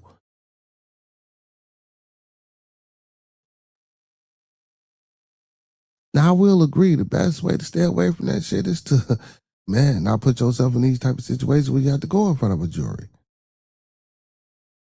But that's that's top discussion for another day. But yeah, man, it's just sad though, man, that Nolan went out with a so-called group of friends, and I really wish they would stop saying that these are his friends. I mean, he's not here to say that. I understand what they saying, and again, of course, I would say that. Of course, I would want to make it seem like, what I'm saying, we were best friends. But it's only one person saying that.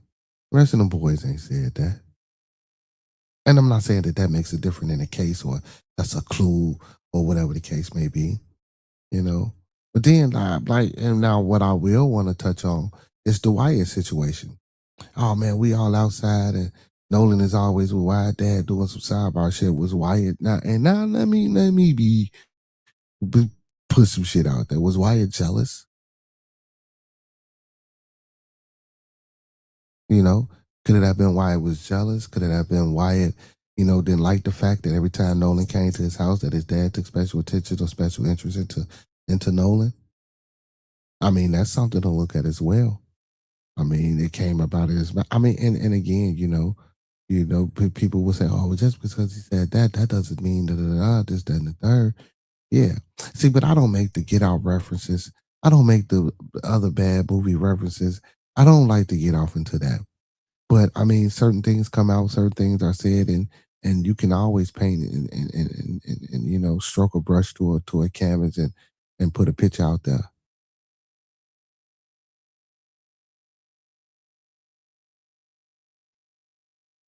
Now, again, I don't know if they did not do these things, but I do believe that one of them, if not all of them, know what happened, or somebody knows something. Somebody knows something. And again, if all this information goes to this grand jury and they come back like, shit, man, we ain't find nothing, what do y'all think gonna happen then? What y'all think is gonna happen then? Hopefully we don't get out here and start tearing this shit up. Because that's not going to solve nothing, and that's not going to bring nothing back to nothing. You said the detectives use hypothesis all the time. Facts, and that's what a lot of people, on the internet. But don't get me wrong, Tribal Jeweler, like, even with this letter that I just seen, bro, that letter fake as hell, man. Like, see, people do shit, but that's the thing. Because I get some of what they saying, bro. You know what I'm saying? And we have, and again, we have to. Like, even with this letter that was supposed to be an entry into a journal, Man, that shit looked so fake. And then even if I was an investigator, right, I'd look at the letter, but I wouldn't take none of that shit into consideration because look at the timeline and the length between these letters coming out or these text messages that this young lady saying that she sent to Wap the Bam. Why do all that? If you suspect it or you know this is a national case or you think something really bad could have happened potentially from what you've seen, I wouldn't be no. It wouldn't come out on no fucking news channel or that this was leaked. No, I would be talking to the authorities and telling the authorities what I know, what I've seen. And from there, I will let them do their own due diligence.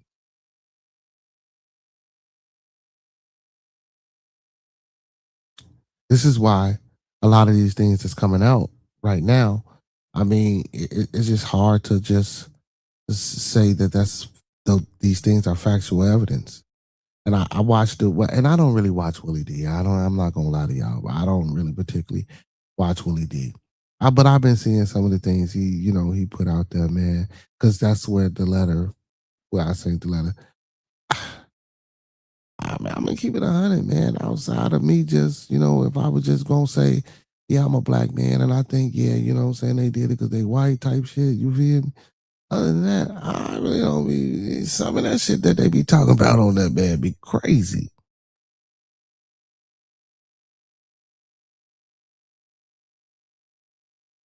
It's crazy. And I agree, it's too many people on that island. Whether it was 1,000 or whether it was a couple of hundred people, somebody seen something. And then also they stated that no what it was Warren's mom was on the south end of the island. Now I don't know how that fits into anything because I don't know if she said she wasn't there, whatever the case may be, or however that went. But yeah, so that's what I'm saying. See, a lot as the case go on, and it's sad that it's been over 30 days, right? And then once this stuff goes to the grand jury, it's going to take another 30 days, right? This is two down there 3 months of trauma that a family has to suffer before an actual investigation of criminal activity takes place to find out what happened to their son. Some person posted in the chat earlier, you need to prove what you got to have legal burden before you try to pursue this as a criminal case. See, shit, people say things like that. If this was 4 black guys and this is 1 white guy, wouldn't be no legal burden.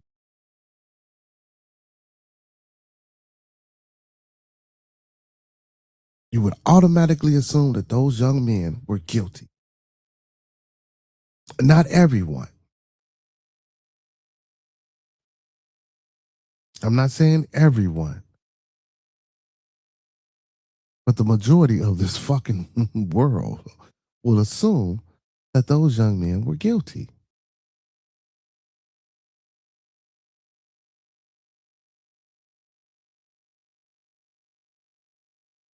And that's how they would treat this case. And that's how they have been treating this case. Last video of the day, man, before we get up out of here. Listen, also, man, open platform, open forum. If anybody want to come up and say something, speak out real quick, real fast, you know what I'm saying, and speak a point, I'll give the people, man, because again, this is open platform, open forum. I'll give the people 5 minutes to speak. You know what I'm saying? If you want to come up and say something or just speak on it, whether you think I'm wrong, whether you think I'm right, or just your opinion, if you don't want to touch on anything that I have to say, just speaking about towards the case, period, I'll let people, you know what I'm saying, come up here and say what they want to say. Where they're not getting conviction anytime soon, the process takes years. OSR Envy says. I mean, OSRS Envy says. The process take years. I don't know how long the process takes, but I can look that up. I don't think that process takes years. I don't think it takes years. That I just, I'll look into that, but I don't think that process takes years.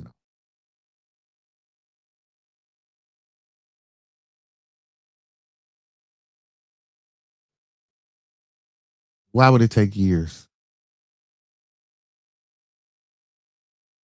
I just don't understand that. Why would it take years?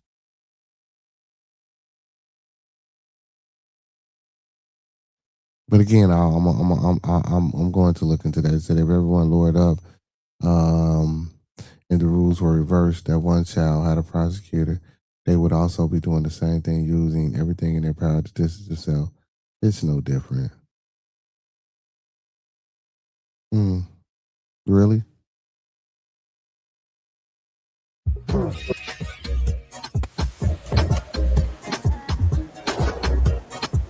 Head of NABJ, which is the National Association of Black Journalists. As you know, they gave Stephen A. Smith a distinguished award at their convention over the weekend. Stephen A. is not happy about it. He is responding. We'll tell you the whole thing. Just to make sure, Andy, make sure we have that announcement that we had earlier from when it happened live at the NAACP, the one that we cut together. Okay, so we have that. And then we have breaking news as it relates to the NAACP. I'm going to give you the story. We're going to have the head of the NAACP, Mr. Derek Johnson, on in moments. But here is the report.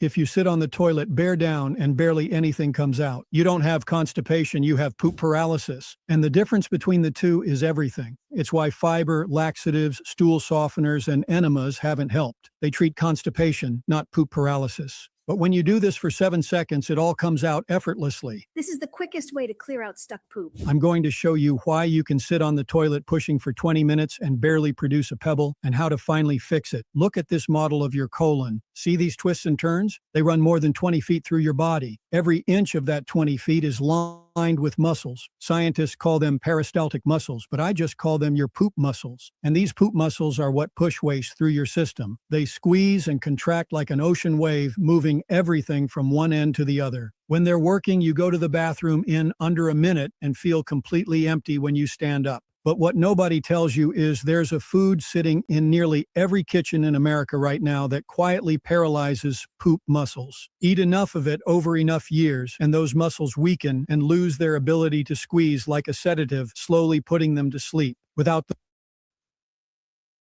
The NAACP now joining the legal team investigating the death of 18-year-old Nolan Wells, adding its Office of General Counsel to a group that already includes civil rights attorney Ben Crump and the Reverend Al Sharpton. The NAACP says it's getting involved to push for, quote, truth and transparency. Wells was reported missing the night of July 4th after a boating trip with friends, and his body was found July 6th just off Horn Island. His cause of death still undetermined. Now, as questions grow, the family's lawyers say they're ready to immediately turn over Nolan's phone for a joint forensic search. They're asking Jackson, George County's District Attorney Angel Myers-Malcarath to pick a time between Tuesday and Friday. They've also asked for reconfirmation of the location for that. Both sides agreed back on July 15th to have their experts and possibly the FBI examine the phone together as the family presses for answers and accountability. Mm-hmm. So that's where we are right now. The NAACP putting out an announcement this morning that we can put up on the screen. This is their announcement, and then there's a letter as well. NAACP, Office of General Counsel, joins Nolan Wells family legal team. Okay? And then we have the announcement also that we're going to talk to about Benjamin Crump. From Benjamin Crump, who is now, and a law firm working along with Benjamin Crump, saying that the forensic experts are on standby for a joint inspection of his phone any day this week. Okay, straight now to Mr. Derek T. Johnson, who is the CEO of the National Association for the Advancement of Colored People. Mr. Johnson, thank you for joining us. Why are you getting involved? Why is the organization getting involved? I think it's important for the family and the community to get answers. The local officials, the state of Mississippi, have not been as transparent as they should have been. Now that we have Kristen Clark as our general counsel, who served as DOJ head of Civil Rights Division, she's familiar with the procedures that should be in place. We have strong relationship with retired law enforcement officers on the ground, and we need transparency from our local officials and give the family some answers.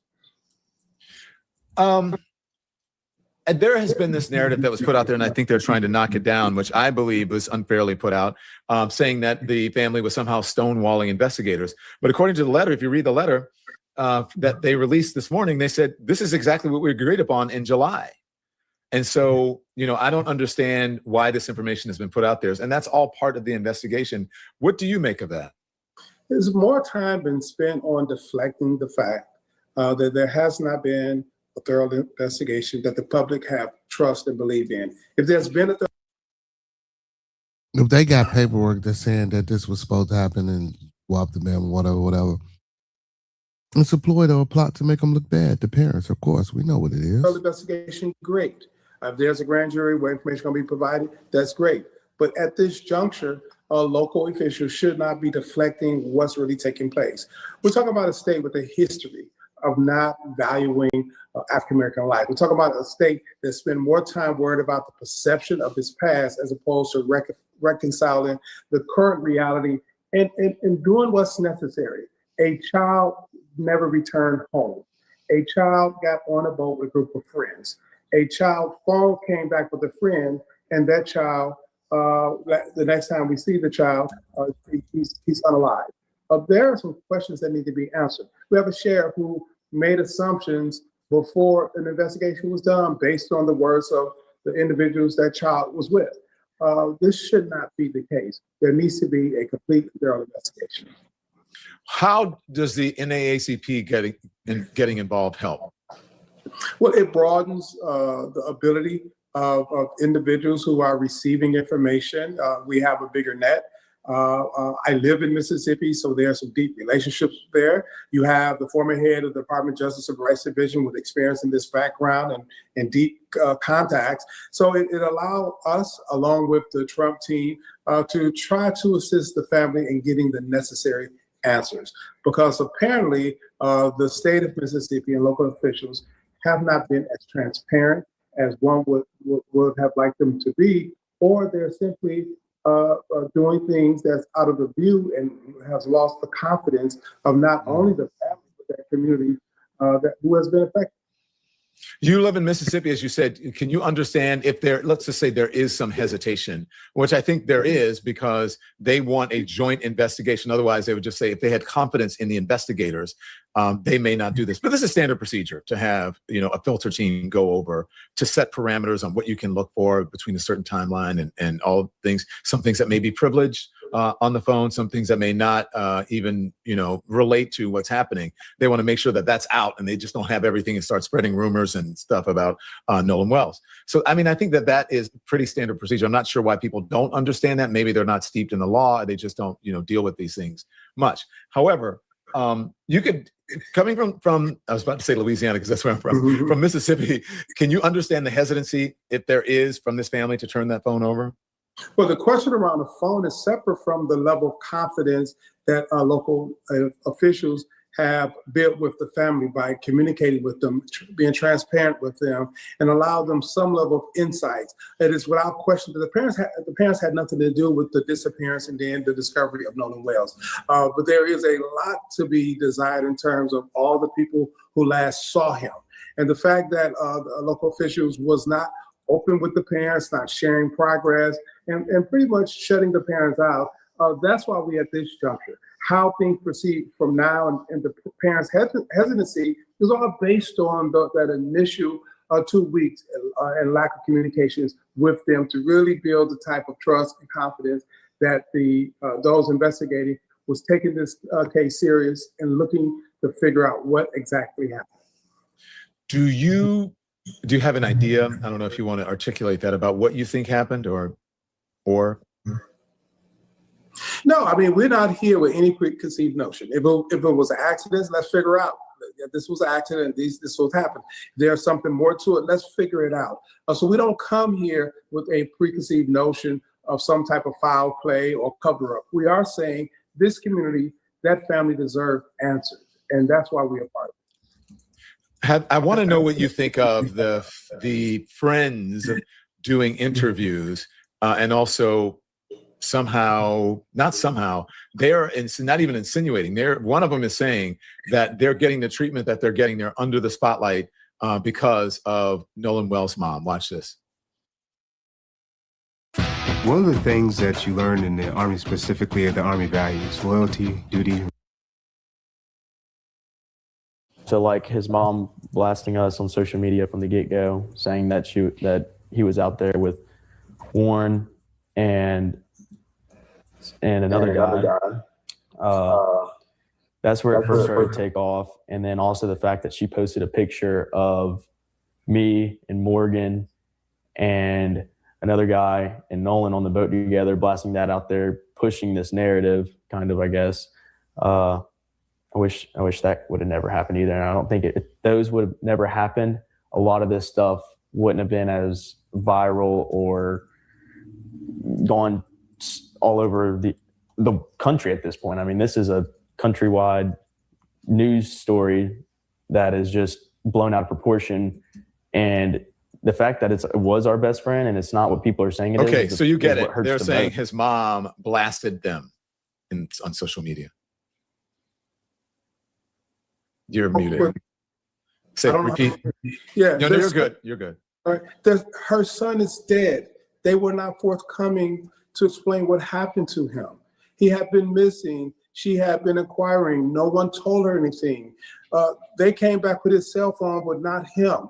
She's grieving. No one is giving her answers. No one is responding to what happened to my son.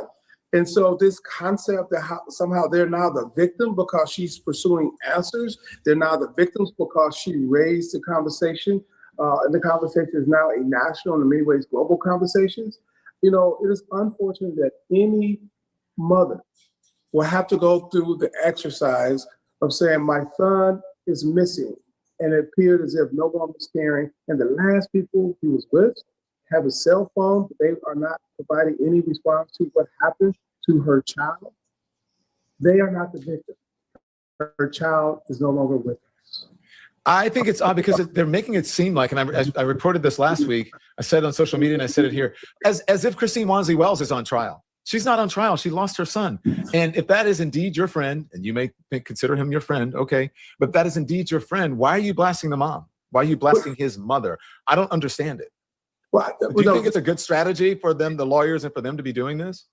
You know, to go on that show and to have those responses, was that coaching? Was that preparing for some type of legal piece to shift the blame, to shift the narrative, to take the attention off the fact that her son went on a boat with them, but he never returned, and no one is giving answers, and the explanation that's been provided doesn't seem as plausible. But maybe there is some plausibility to it, but that's why we need a thorough investigation to figure out. I want to ask you about this. This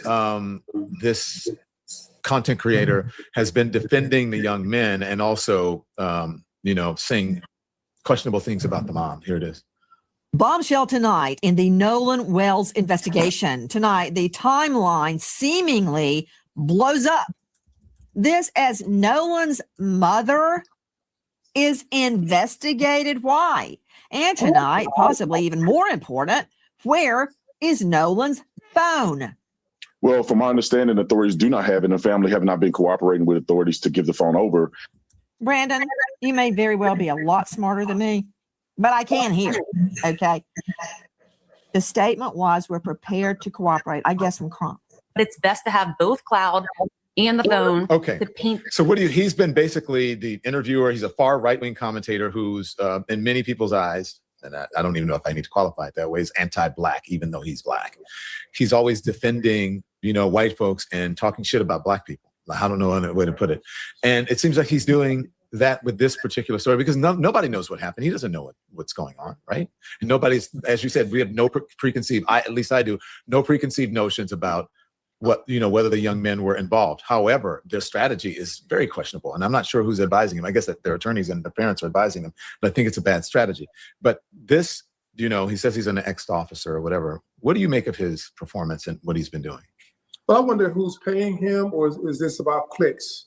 And it's unfortunate. We are entering here to try to be a part of a solution to help the parents get answers, to allow that community to understand what took place.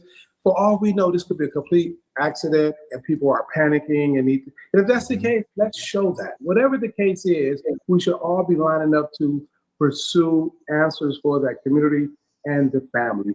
and not point fingers, particularly if for some of the people who've been commentating on social media, they've never been to the community or into Mississippi. So the question is this about clicks or is this about someone paying him? Derek T. Johnson. Derek, thank you. And I'm sure you're prepared to carry this all the way through, right? Now that you're involved. But we typically don't get involved with these type of issues. It's not the role of the association, but unfortunately, we see a value of being involved now because Crystal Clark, who oversaw the Civil Rights Division, because proximity to what happened and knowledge around the local area. And so that's why we get involved. We're not doing this for any other reason but to get answers for the family and that community. I want to thank you for allowing me this opportunity. Oh, thank you for appearing. Thank you. And it was good to be with you at the CBC last week or the week before, whenever we were there, because every week merges into the other. Once you get a certain age, it goes so fast. But it was good to be there with you and to listen to all of the folks who are out there who are voicing their opinions about what's happening in our world right now. So, Mr. I got one question for you. Yes, sir. You got to call me Derek T. Where you get that from? I don't know. It's because that's how. Okay, I'm going to show you something. I'm not going to put your phone number up there, but I will tell you that in my let's see if I can figure it out without putting it on here because I don't want to put your number on there. But in my thing, right? Nope, I'm calling you by accident. In my thing, you are on as Derek T. Johnson. I think that's how you sent your contact information to me. Somebody or you or someone at the organization sent me your contact information and it has Derek T. Johnson there. I won't say Derek T. I was just trying to be respectful. I'm just waiting till my friends and family start laughing at me later. Start calling me that. Listen, thank you for the opportunity. Whoa. What's that? I just built a budgeting app with Base 44. Guys. Chris, what's going on? Good evening. How you feel? Like early, late, and often. We appreciate it. Okay. Take care. Thank you. Okay, so listen, that was, now you understand the NAACP is involved. We get action on this show because I said we have the head of two leading Black organizations, civil rights organization, journalistic organization, and we're getting to the bottom of this. We go to the top on the Don Lemon Show to figure it out. Just like they went to the top upstairs to go find stuff, we go to the top. As I told you guys, they are working. I'm just going to show you this. I'm going to do something that's a little out of the ordinary. They're working on our studio in there. Say hi, guys. That's why we're over here, and that's why we were really late this morning, just in case you don't believe us. Right? Is that what happened? Yes. Don't hit your head on the light. I know you've been doing that. Okay. So there you go. Okay. So I know there are the pups and there are the workers. I've been knowing Mark for a long time. I've been working with him. He did the initial setup for the show when we were in the studio. I think also we came across each other when I was at CNN, right? And you worked at SNL.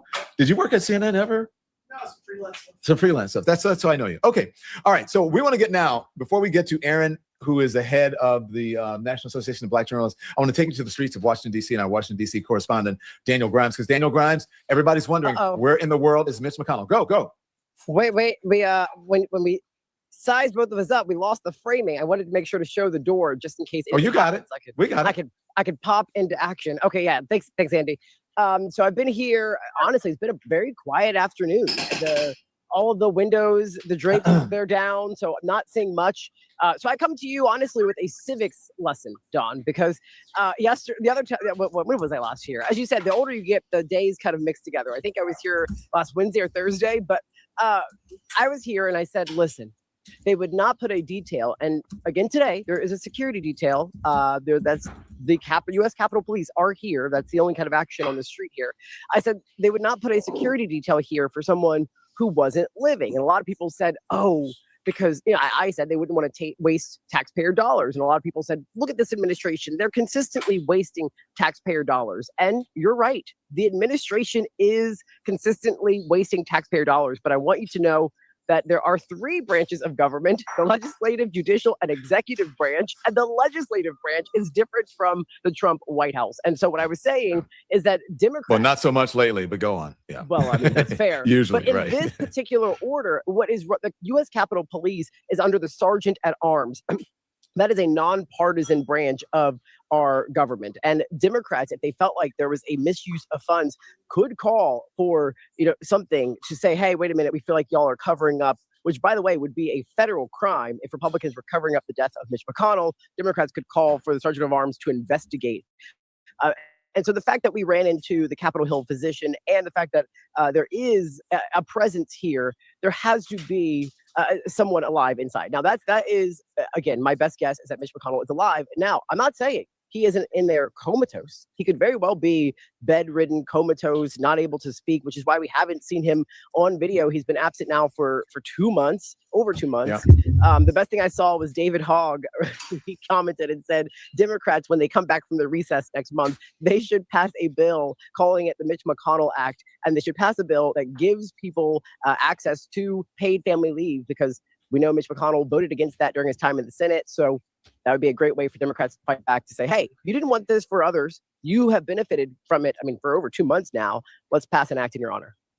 Well, we have no indication that, the comatose thing, we have no reporting on that. And we have no reporting otherwise. So that's the whole point. No one knows. They just release statements, give these proof of life photos that we don't know if it's real or not, when they were taken, whatever. And if he is indeed capable of doing his job and is coherent and is working from home, which apparently he's not, because he's missed over 60 Senate votes, right? Oh, yes. Yeah. Dozens, if not of more. Yeah. So why not, do a voice recording? Why not do a FaceTime? Why not give some sort of proof of life where you can see him actually coherent? Yes. No, I completely agree. I will just say, and the 2 images that were released, Mitch McConnell looked significantly healthier than he ever did when I would see him in the halls of Congress. I mean, he would always have handlers in the halls of Congress, would barely sometimes be able to lift his head up. And again, I'm not mocking him, because we all hope to be able to reach 84, I believe he is. All hope to if we're lucky. Age, if we're lucky, right? And so all we're calling for is transparency. Just make a video saying, hey, thank you so much for all of your thoughts, all of your prayers. I want to let you know I'm here and I'm alive, and I'm working from home, and I'm hoping to get back to the halls of Congress as soon as I can. That's all we're asking for. We know that you're not running for re-election. We know he's going to be done when this year is up, but buddy, you're still being paid by taxpayer dollars. So you owe the public, you owe the constituents in Kentucky answers. Oh, Daniel, who's that behind you? What is going on? Oh, let me see. I'm joking. I was going to say, I mean, there's not even gotcha. I mean, Don, there's not even packages being delivered today. I'm like, geez, it is dry. I mean, come on. I want some action. I want someone to come out. Or I thought you were going to say it's dead around there, but you better choice of words, dry. I didn't want to say that, but I was looking even for someone to, like, you know how you get a little nosy, you see something action and you lift up your window and you're peeking out. I've been looking at the windows trying to see if anyone is just peeking out on the street to see what's happening out here, but I haven't seen anything happen inside, Don. So. Sometimes when you walk by people's homes, you overhear things. I don't know. Did you overhear anything like, bring me my soup, or get me back to the Senate immediately? I'm ready to go back to work. Did you hear anything like that coming from the residents? I heard someone say, I can't stand that Don Lemon, but I don't know. Oh, I'm sure. No. Look, you don't have to go to Mitch McConnell's house to hear that. You can go find that on social media, turn on Fox News, call the Department of Justice. I mean, they will all call the White House. I mean, I love when the folks are like, yeah, hi, Daniel, we're talking. And you're like, so Don Lemon Network. And they're like, nope, sorry. And I love it. You ask him anyway. The worst one for me was Lauren Boebert. She was like, oh, you seem so nice. Who are you with? And I was like, oh. And then she goes, DL, what does that stand for? And I had to say, well, Don Lemon. And she goes, oh, and I thought you were so nice. Then she walked away. And I said, oh, come on, Representative Boebert, talk to me. But now, would she say that to Fox News, considering all the lies they tell and the shit they stir? No. So, she's, and by the way, look, Lauren Boebert, you better take care of your own house and your son, and all the other shit that you're dealing with, because, handle your business. Don't try to handle mine. And you know what they say, the moment you dig one grave, you better dig two, because the next one you dig just might be for you. So stop talking shit about people, because then the shit comes right back on you. I'm just saying, son, I'm just saying, underage, I'm just saying, you know what I'm saying? Oh, someone's behind you. Oh, Is this Mitch? Is this Mitch? Oh, you think Mitch can run like that? Oh, come on. Now, Don. You're going to take that act to the Showtime at the Apollo. And yes, I know Showtime at the Apollo. I'm still reeling from what happened on Friday on the Showtime. So yeah, your black card was revoked. I'm sorry. We'll see if we can get it back. I'm going to have to drop, I'll call in. I'll call in a favor. I should have had you on with the head of the NAACP. He could have really done you a favor. But anyways. Well, you've got the head of NABJ. Maybe bring me on at the end with the head of NABJ. Maybe she Okay, could we'll do see. something to help I'm restore not my sure you're credibility. deserving of the black card, but we do have to get to the head of the National Association of Black Journalists. Daniel, thank you. Great reporting. Let us know if you hear anything from Mitch McConnell. This is really important. It affects the balance of the Senate, the trajectory of the country, and also your tax dollars. And the people of Kentucky need to know. They need to have a representative who is actually fighting for them, and they're being done a disservice right now. Okay, Let me see if she goes in. I know, that's what I was checking. No. No. All right. Thank you, Daniel. We'll see you soon. Thanks. The head of the National Association of Black Journalists is here. First, a word from our sponsors. And we are back with Erin Haynes and what's going on between her and Stephen A. Smith. You don't want to miss it. Word from our sponsors. Look, I'm busy. I'm on the go, just like you are. And I need a million people worldwide. Of black women.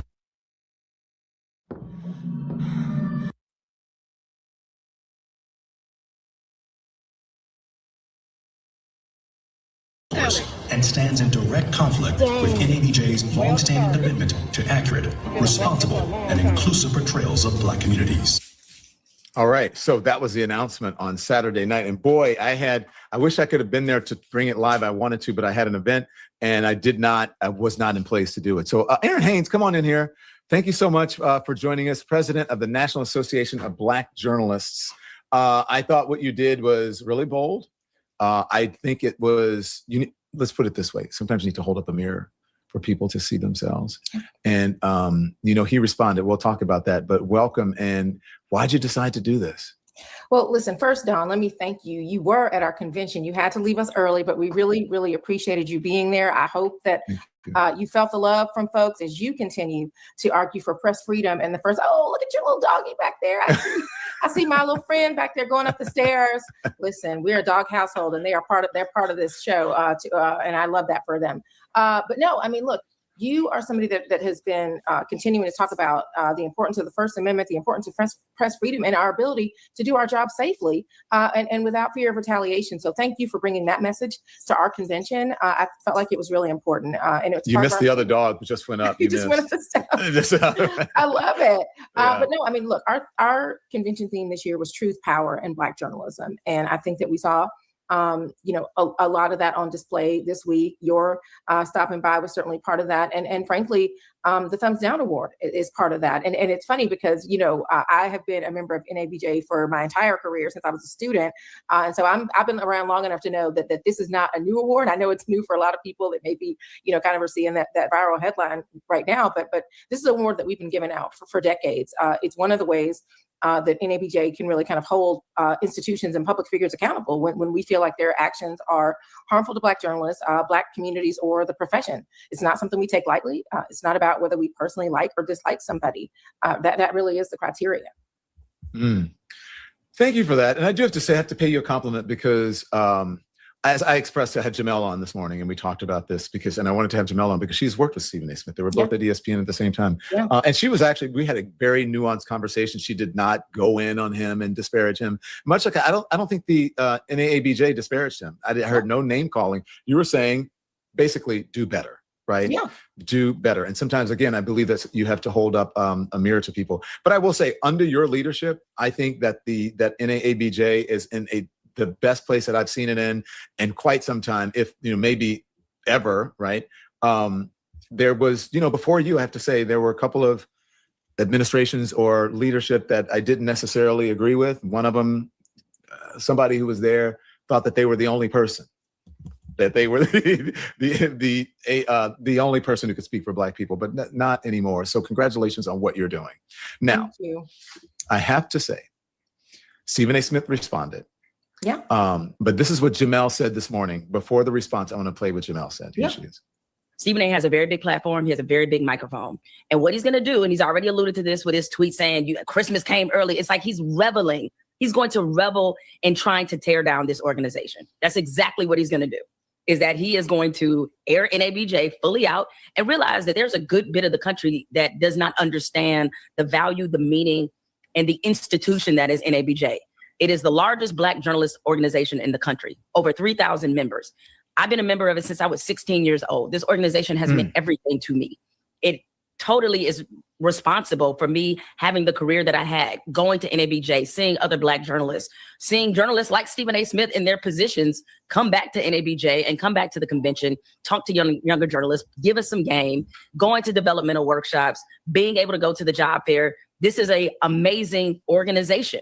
And at a time where Black journalism is under attack, I think the way that he responds to this is not going to be helpful, and it's not going to be constructive, and it's not going to get him to the place that you want him to get to, Don, and that is to respond in a way, or at least think about, why is there a disconnect? Like, of course, when you go to HBCU campuses, they love you because they're students. Okay, so because he always says that Black people love him or whatever. And this was him responding, his initial response today. Roll it, Andy. It is BS. And I get a lot of people want to pile on and they want to jump on it because you have your own individual feelings about me. I'm here to tell y'all are entitled to that. Not the NABJ. You're not entitled to that. This is me we're talking about here. I am the same guy. This is how you can uncover all the secrets of your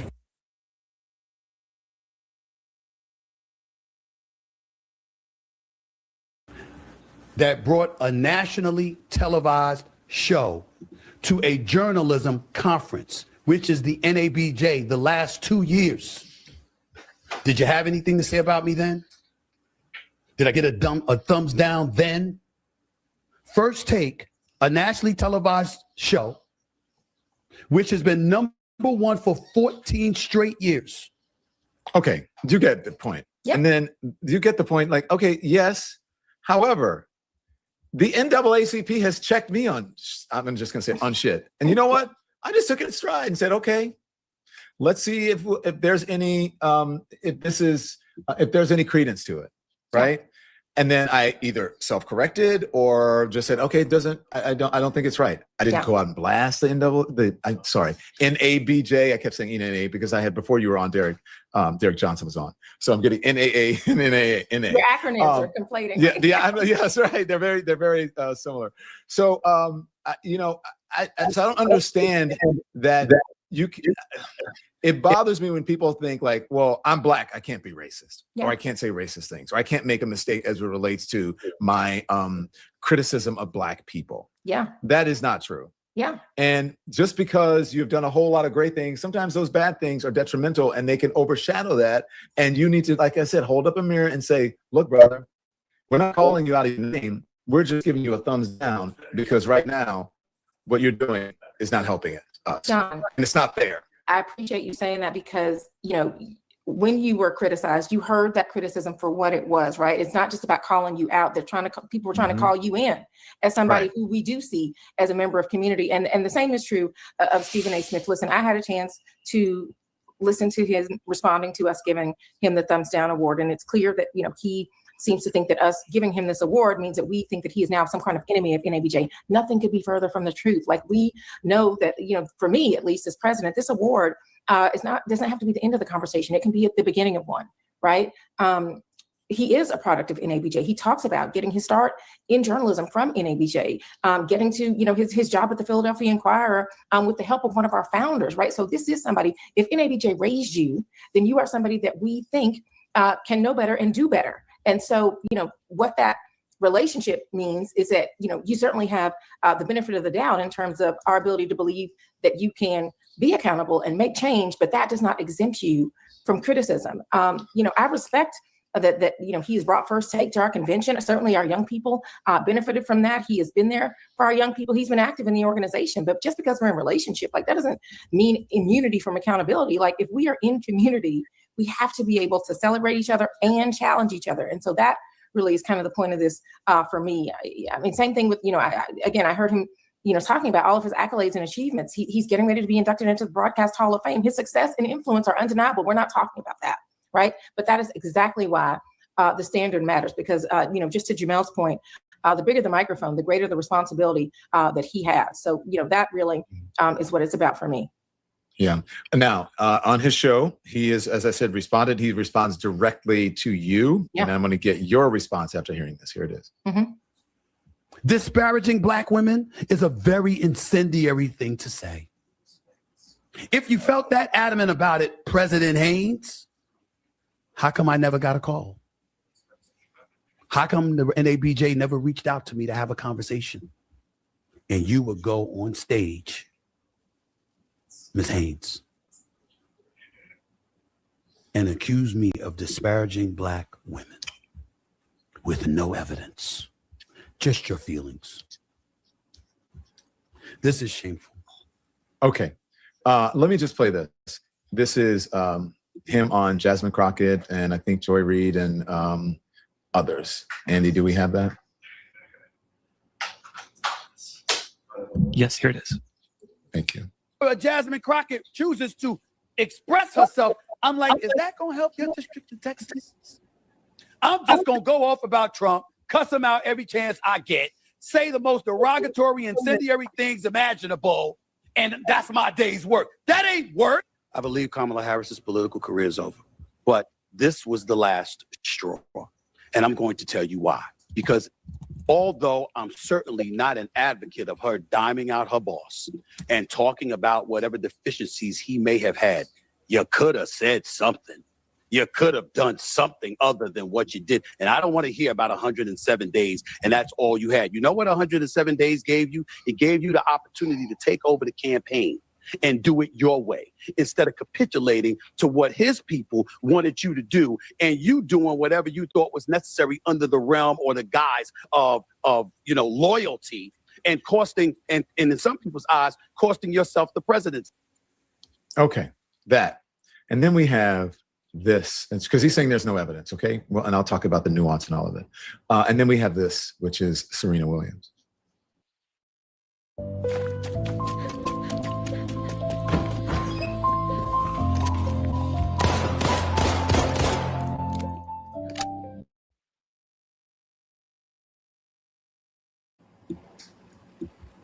He says, Stephen A. Smith says he would divorce Serena Williams for her Super Bowl halftime appearance. If I'm married and my wife is going to join trolling her ex, go back to his ass because clearly you don't belong with me, Stephen A. Smith said on ESPN's First Take. Okay. No, he said that on the show.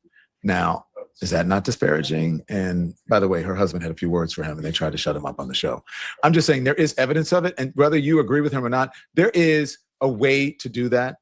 And look, a lot of people were offended by it, but especially black women. So if black women hear that and it repels them, then there is something wrong, which is what he tries to tell, what he's trying to say to Kamala Harris, which is what he's trying to say to Jasmine Crockett, which he's trying to say to Joy, which he said about me and others about the way that we approach our work. Yeah. Well, the same thing can be said of him right now. You know what I'm saying? No, I absolutely take what you're saying. And listen, certainly, NABJ was among the institutions that was hoping that he would not continue with these kinds of remarks and with these kinds of with this kind of rhetoric specifically against black women. That is not something that happened. As you clearly are outlining, there is a pattern here, and that is the pattern that I really felt compelled to address, and that this board felt the need to address as president. I will say again, NABJ did not make this decision casually, right? Like we definitely stand behind the award and the concerns behind it. And I am willing to discuss those concerns directly with him, but the pattern speaks for itself. And it's a pattern that we felt compelled to address because of what kind of rhetoric what this kind of rhetoric enables and really normalizes, right? Particularly when it comes to powerful black women. We're seeing this from the highest levels of our government in addition to, what we had to call out this weekend. So this recognition wasn't about one comment or one moment. You showed that. This is about a broader pattern and the responsibility that really comes with having a significant platform. Don, if it was you doing this, we'd be in the same place, right? And hopefully we'd be having a conversation about this. But we would be on the phone about it. I mean, or talking about it. I would say, hey, whatever. But yeah, go on. But before that happened, though, Aaron, I'm sorry to cut you off. No, it's okay. That was a series of things. During the first one, you know what I mean? I would have been like, I don't know if I would have gone on with a series of those. Yeah, in succession. And that's just the thing, right? I mean, look, no, it's cool. We are where we are now. Our hope is that this leads to a meaningful dialogue and meaningful change, right? Not just as it pertains to Stephen A., but really for anybody that has a platform that is disrespecting or diminishing or undermining black women. So, I mean, that really is what it is about for me. And look, I get it. Like, again, this is somebody who has been around NABJ for a long time, who has gotten from and has given back to our beloved organization. And I hear that this landed differently because it came for us. That matters to me. And that's why I feel like there's an opportunity here. Like, he has a real history with NABJ, and I hope that our voice matters to him too, because yes, we can celebrate your success, but also that is what gives us the credibility to really challenge him in this moment, because we're in community, and that's what community is supposed to be. But I hope the reason that this lands differently is because NABJ does matter to him. And I feel like I heard that too in his remarks. So if we matter to him when we celebrate his success, I hope we matter to him when we say, look, Stephen, we need you to hear us on this. That's what community is supposed to be able to do. I don't take any pleasure in him feeling some type of way. That wasn't the purpose of this, right? But sometimes, hopefully, accountability from people whose respect matters to you is uncomfortable. And the question is really, what do you do with that discomfort? Look, I believe leaders have to do hard things. And as you said, it wasn't easy for you. And so, but I respect that you had the guts to do it, right? And the professionalism to do it, and the leadership abilities to be able to do it. Now, he is saying that he reached out to you and you responded. I'll let him, and then we'll hear from you. Ladies and gentlemen, before I tape this show, I reached out last night and asked the president of the NABJ to come on this show to have a conversation with me about her assertions that she articulated on that stage. Do you know what she said to me, ladies and gentlemen? She'd rather have a private off-the-air conversation first.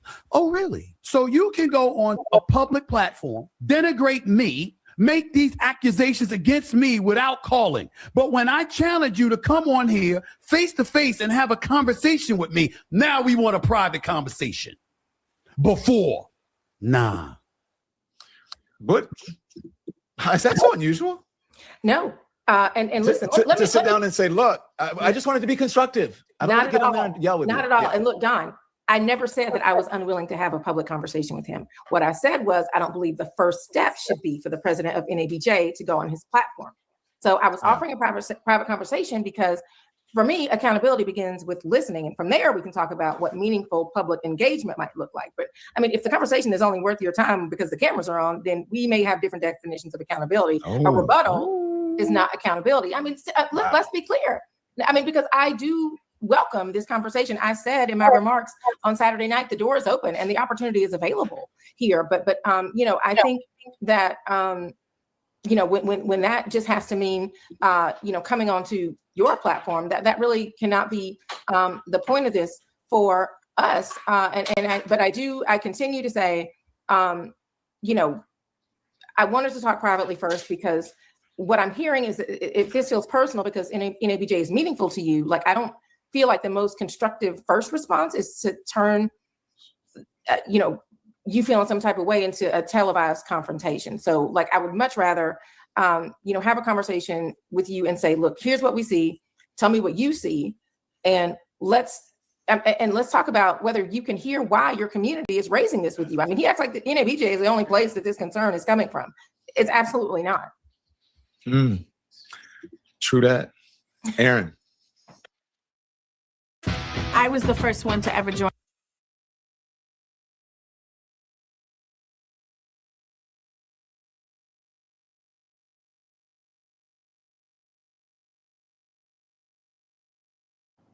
Thank you. And look, I don't know if I can offer any help. I don't know. If you need me to broker something, but I need to work out my issues with him as well, because we're beefing. But I do understand wanting to have a private conversation first, because you don't want to go on there and then it ends up to be a gotcha clickbait moment, a la what's his name, Piers Morgan. You know what I'm saying? Yeah, I want it to be constructive. Yeah. Yeah. No, absolutely. And I mean, yes. I mean, this can be, again, an opportunity because he asked on the show, what does this have to do with journalism? What this has to do with journalism is because this is about what we normalize. So when you have commentary that is repeatedly framing Black women as unqualified or undeserving of authority, like, it doesn't just affect the person that we're talking about. It helps to normalize a way of seeing Black women for audiences, for newsrooms, for the next generation of these young journalists that are watching platforms like his and learning what journalism and commentary is supposed to look like. So, help us be part of the solution. Help us to use your platform as part of how we do this differently, instead of being part of a pattern that is harmful. Yeah. Well, Aaron Haynes,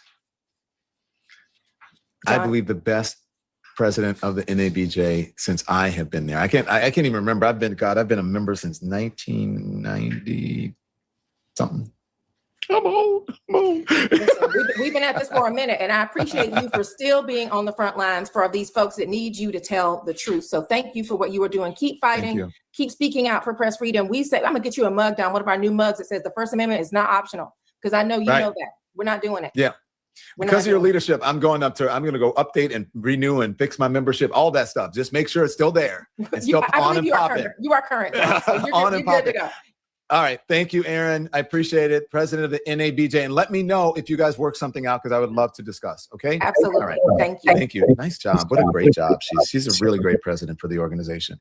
Okay. So Stephen A. Smith, talked about Serena Williams. And then Serena Williams' husband was on ESPN. I don't know if you saw that. And he threw some shade. And I think Stephen, well, you'll wait till you see Stephen's response. First, a word from our sponsors. Answer me this. How do we get to a place where people can work harder, produce more, make somebody else richer, and still feel like they're falling behind? That's what bullies, parasites, and slaves gets into. George Koch is a former high-tech executive who looks at exploitation, being underpaid, what happens when workers object, and how these systems develop.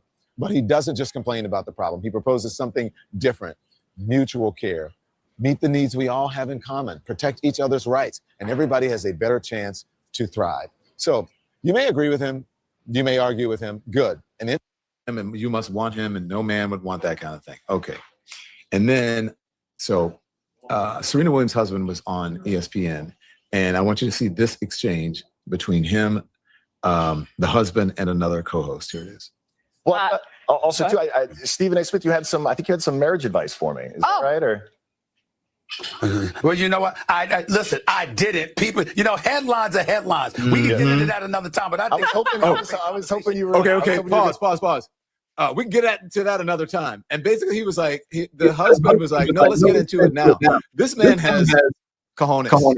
Because he's like, no, come on. And then Stephen's like, oh my God. Now, he did apologize. But anyways, I think it's good. But anyway, this man is 10 toes down for Serena. Keep going. Here. I am not qualified. Married? Right. Oh, no, not me. Well, I ain't qualified, my brother. I'm not qualified. I was going to ask, because you hadn't been married before, right? I am married. No, see. Okay. Yeah, because I give advice to plenty of founders who want to build billion-dollar companies. And the reason I do that is because I build billion-dollar companies. Yeah. So I generally try to stay in my lane of advice. Then we'll talk marriage advice later. I've been 13 years strong. We got you. Alexis, thank you so much. You got what he was saying. You're not married or whatever. Stay in your lane. You give marriage advice once you are married and in a successful long-term relationship. That is hilarious. And yeah, I know that's right. And that's why he's 10 toes down. And you know what? He reminded me of somebody else that's in an interracial marriage and is 10 toes down. Oh shit! Look at that. If you want me to mess with me, you got to come through him. You got to come through both of us. And same thing with Serena. You want to mess with Serena, you got to go through both of them. I'm just saying, Stephen A. Anyways, all right, crazy. There was something else I wanted to play. Do we have anything else from Stephen A. or that I did not get to? Because we had some great material in here. I want to make sure that I get to all of it. He said the NABJ board was clearly. Did we play that one? People are expecting me to go nuclear. We did not play that one. Which one? Nuclear or? Both, actually. We did not play either. Okay, let's try it. Which one? Either one. Dealer's choice. Now, I know there's a lot of people that are expecting me to go nuclear. And the reality of the situation is I just might. But at this particular moment, that's not my inclination. I want to tell you first off, before I say anything, I heard them loud and clear. I'm listening.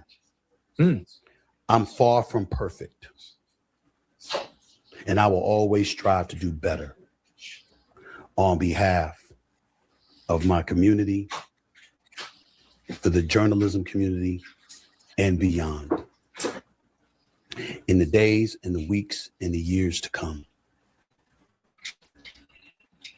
But that doesn't mean that I'm not going to address what was said about me with the fervor that it deserves. Okay. Now, there, he said he's listening and he's learning.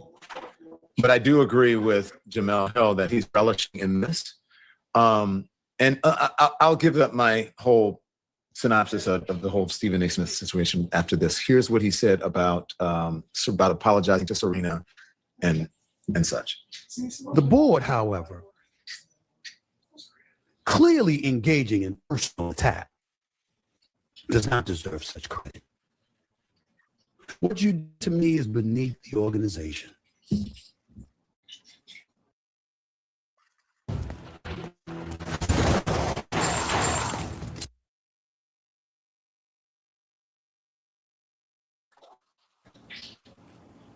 Where are your facts?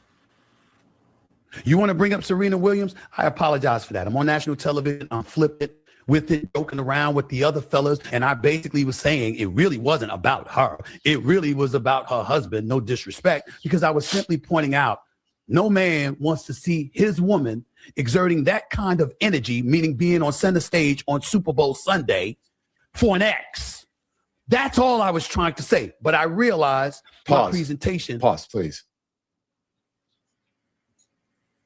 It's not about her, but he's using her to make a point about somebody else's woman. Okay, Stephen. I want to be fair here. Serena Williams is a grown-ass woman. And she's not, I know what you say, my woman. She's not anybody's woman. She's his wife. But she's accomplished in her own right. She is the GOAT. She has broken records, world records. One of the I don't have to tell you this. You're on ESPN. She is one of the supreme athletes of all time worldwide.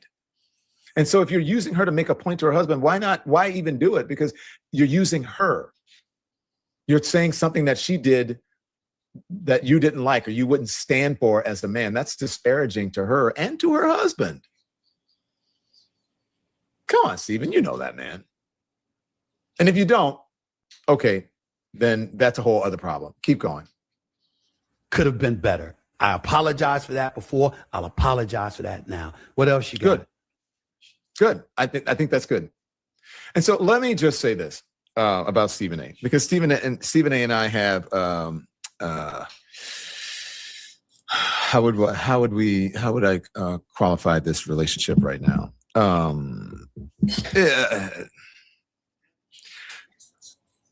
We have issues. Let's put it that way. Not because I don't respect what Stephen A. has accomplished. I do respect what Stephen A. has accomplished. I don't think that Stephen A., in my opinion, respects what I have accomplished long before he was even in the game. I've been doing this since the 1990s.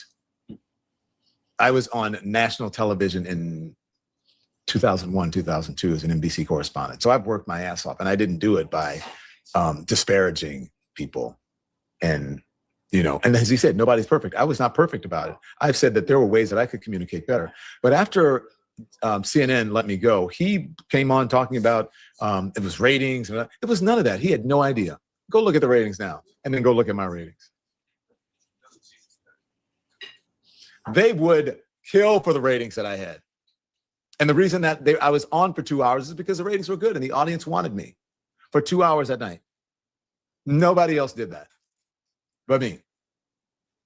He doesn't understand what was orchestrated behind the scenes for me. He should, but he acts like he doesn't.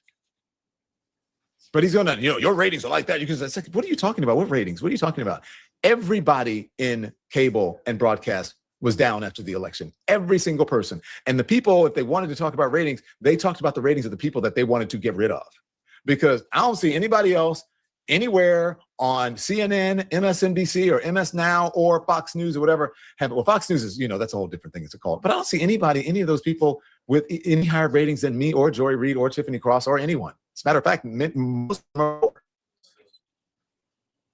But they're the best journalists in the world. That's not to disparage them. I'm just saying, Stephen, know what we're talking about.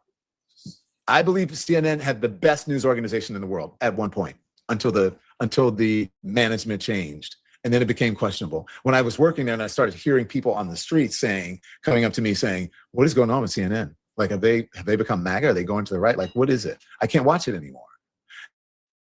And guess what? I stopped watching it when I was there because of that. That's when I started watching YouTube. I'm just saying. So Stephen A. talks about things that he has no idea about. Joy Reid had really good ratings. I think she was one of the tentpoles on MS, and it was in MSNBC then, on their prime time. Whether you liked her or not, whether I agreed with what Joy Reid said or what, and I'll just be honest with you, whether I agreed with what Joy Reid said or Megyn Kelly or Chris Cuomo or Sean Hannity or whoever. And the reason I name those people is for a reason. You may not agree with him. He's always on Sean Hannity's show. He's always on Chris Cuomo's show, I hear. So, but because those people actually have something that cannot be taught. Whoa. What's that? I just built a budgeting app in Base 44.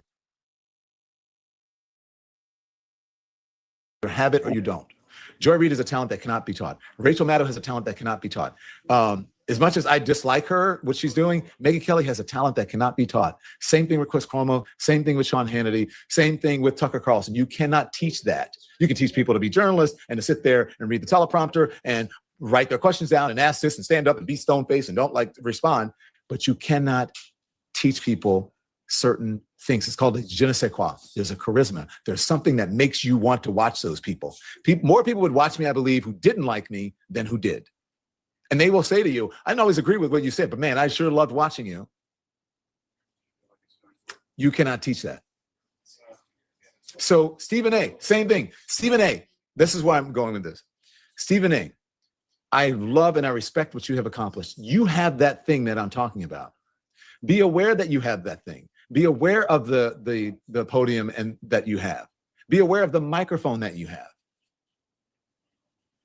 And if your words cause people to, if they reflect rather than draw people in, there's a problem. If Black women are telling you that they have a problem with what you're saying about Black women, think about it. You said that you have. But just be aware. Now, I'm not saying that you aren't, but sometimes you need to hold a mirror up to people and you need to tell them. Be aware of what you're doing. And it's hurting people. The people who want to support you more than anything, the people who have stood by you, have been your audience, who've been your loyal watchers, and who would revolt if ESPN took you off the air. Trust me, what I know more than anything, Stephen, is if you're in broadcast, it's about reach. Right? It's about, oh my gosh, we have millions and millions of viewers watching, whatever. If you're in cable, it's about fans. What you want are people who are going to be loyal and who are going to watch you all the time. And if someone tries to get rid of you, they are going to revolt and they're going to get rid of their ESPN cable. That's what you want. And so I'm just saying that because every day people walk up to me and say, I stopped watching after you left. Be aware of that, Stephen A. Smith. If you want to know anything about the Don Lemon Show, go to donlemon.com, donlemon.com. While you're there, speaking of, someone who had a very similar conversation with me, D.L. Hughley. We're going on tour. Click on that box right there. D.L. Hughley and I had to come to Jesus. He told me, he's like, let me get you straight, brother. Did I agree with everything he said? No. Some of it, was he right? Yes. Same thing with Spike Lee. Same thing. In a green room at CNN. Spike Lee and I are friends. Call him up right now. Spike, I need your help. He's there. So just know that, okay? So go and check out, go get our tickets. Stephen A., come to one of our shows. Be a special guest on one of our shows. Me and D.L. Hughley. Would you do that? He's your frat brother. He's your frat. All right. So we start on September 11th in Fort Lauderdale, Florida, and we go all the way through, all across the country, and then we end up in LA and New York, okay, in December. And once you do that, go back to donlemon.com, hit the back button, go to donlemon.com, and then hit close, and then go on any one of those platforms. We hope that you would start with this one, okay? And that is YouTube. It looks like a play button or an arrow. Become a member or a subscriber there, okay? The memberships are extremely reasonable. Subscriptions are free. Once you become a member, if you're already a member, you can gift membership. Yeah, we ain't becoming no member, but anyway, y'all, listen, man, that's enough and that's enough. Hey, man, appreciate y'all for tuning in, participating with the Nolan Wells content and just still being in the building. Hit that like button. If you're new here, make sure you subscribe to the channel. It's time to go. So, listen, man, again, appreciate all my kings and goddesses that's moderators on the channel. Respects to all my Kick, YouTube, Facebook, and Twitch supporters. Man, listen. I'm going to leave y'all like I came to you. Let's keep everyone in our thoughts, our prayers, our views, and meditations. Once again, let's keep everyone in our thoughts, our prayers, our views, and meditations. And lastly, family, let's keep everyone in our thoughts, our prayers, our views, and meditations. Don't forget to master these 5 key components of life. That's love, peace, respect, motivation, and inspiration. That's love, peace, respect, motivation, and inspiration. And one last time for those in the back, y'all, that's love, peace, respect, motivation, and inspiration. And don't forget to E40 that thing and sprinkle a little support on top, because a little support go a long, long, long, long, long way, y'all. Hey, man, peace, abundance, and love, man. And y'all know what it is. Go support those who support me, because I support them until further notice. And don't forget, those that fuck with us, fuck with us. Those that don't, fuck with us anyway. Hey, man, y'all know what it is. All superheroes don't need capes, but they still need their theme music. So to all my beautiful people, all my superheroes, and all my Beardonians, we out. Hey, man, don't forget to tap in every day at the Strong. Saturday to Sunday, we got something going on. 9 p.m. Central to 11, well, to whenever we get through. You feel me? Same brown time, same brown channel. Y'all come brown now. You hear? Peace. Guys, guys, guys, guys, guys, guys, yeah, guys. My name is Cito. Guys, guys, you already know that, dog. This the hottest show you gon' find around. If young niggas ain't known, you need to ask around. This is bearded conversation. It's all love and no hate. Around here we good, but we aim to be great. Hit back in the debate, enjoy your Scooby snacks. Around here we just talk about this and all that. We talking real life, every day and every night. And if you need to clear the air, you can bring your wife. We got church on Sunday, that's on the west side. We got virtual reality, in case you're scared of outside. See, we got what you need, and that's a guarantee. The best thing about it is absolutely free. Bearded conversations, all love ain't no haters. Enjoy Scooby snacks while we get back to the business. Don't matter if you black or white, who you think is wrong or who is right. These are just opinions, some inside from a different walk of life. Yeah, see, my name is Cito. Hit that like button, share, subscribe, buy this man a coffee. Don't forget to lead over follow.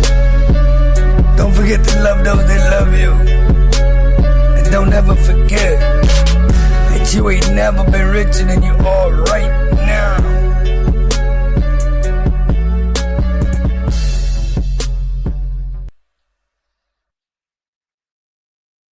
Yes, sir. Yes, sir. Hey, man, y'all know what it is, man. Don't forget, hey, when we come together, may we always meet on a level. Once we're in each other's presence, may we always be humble and plumb.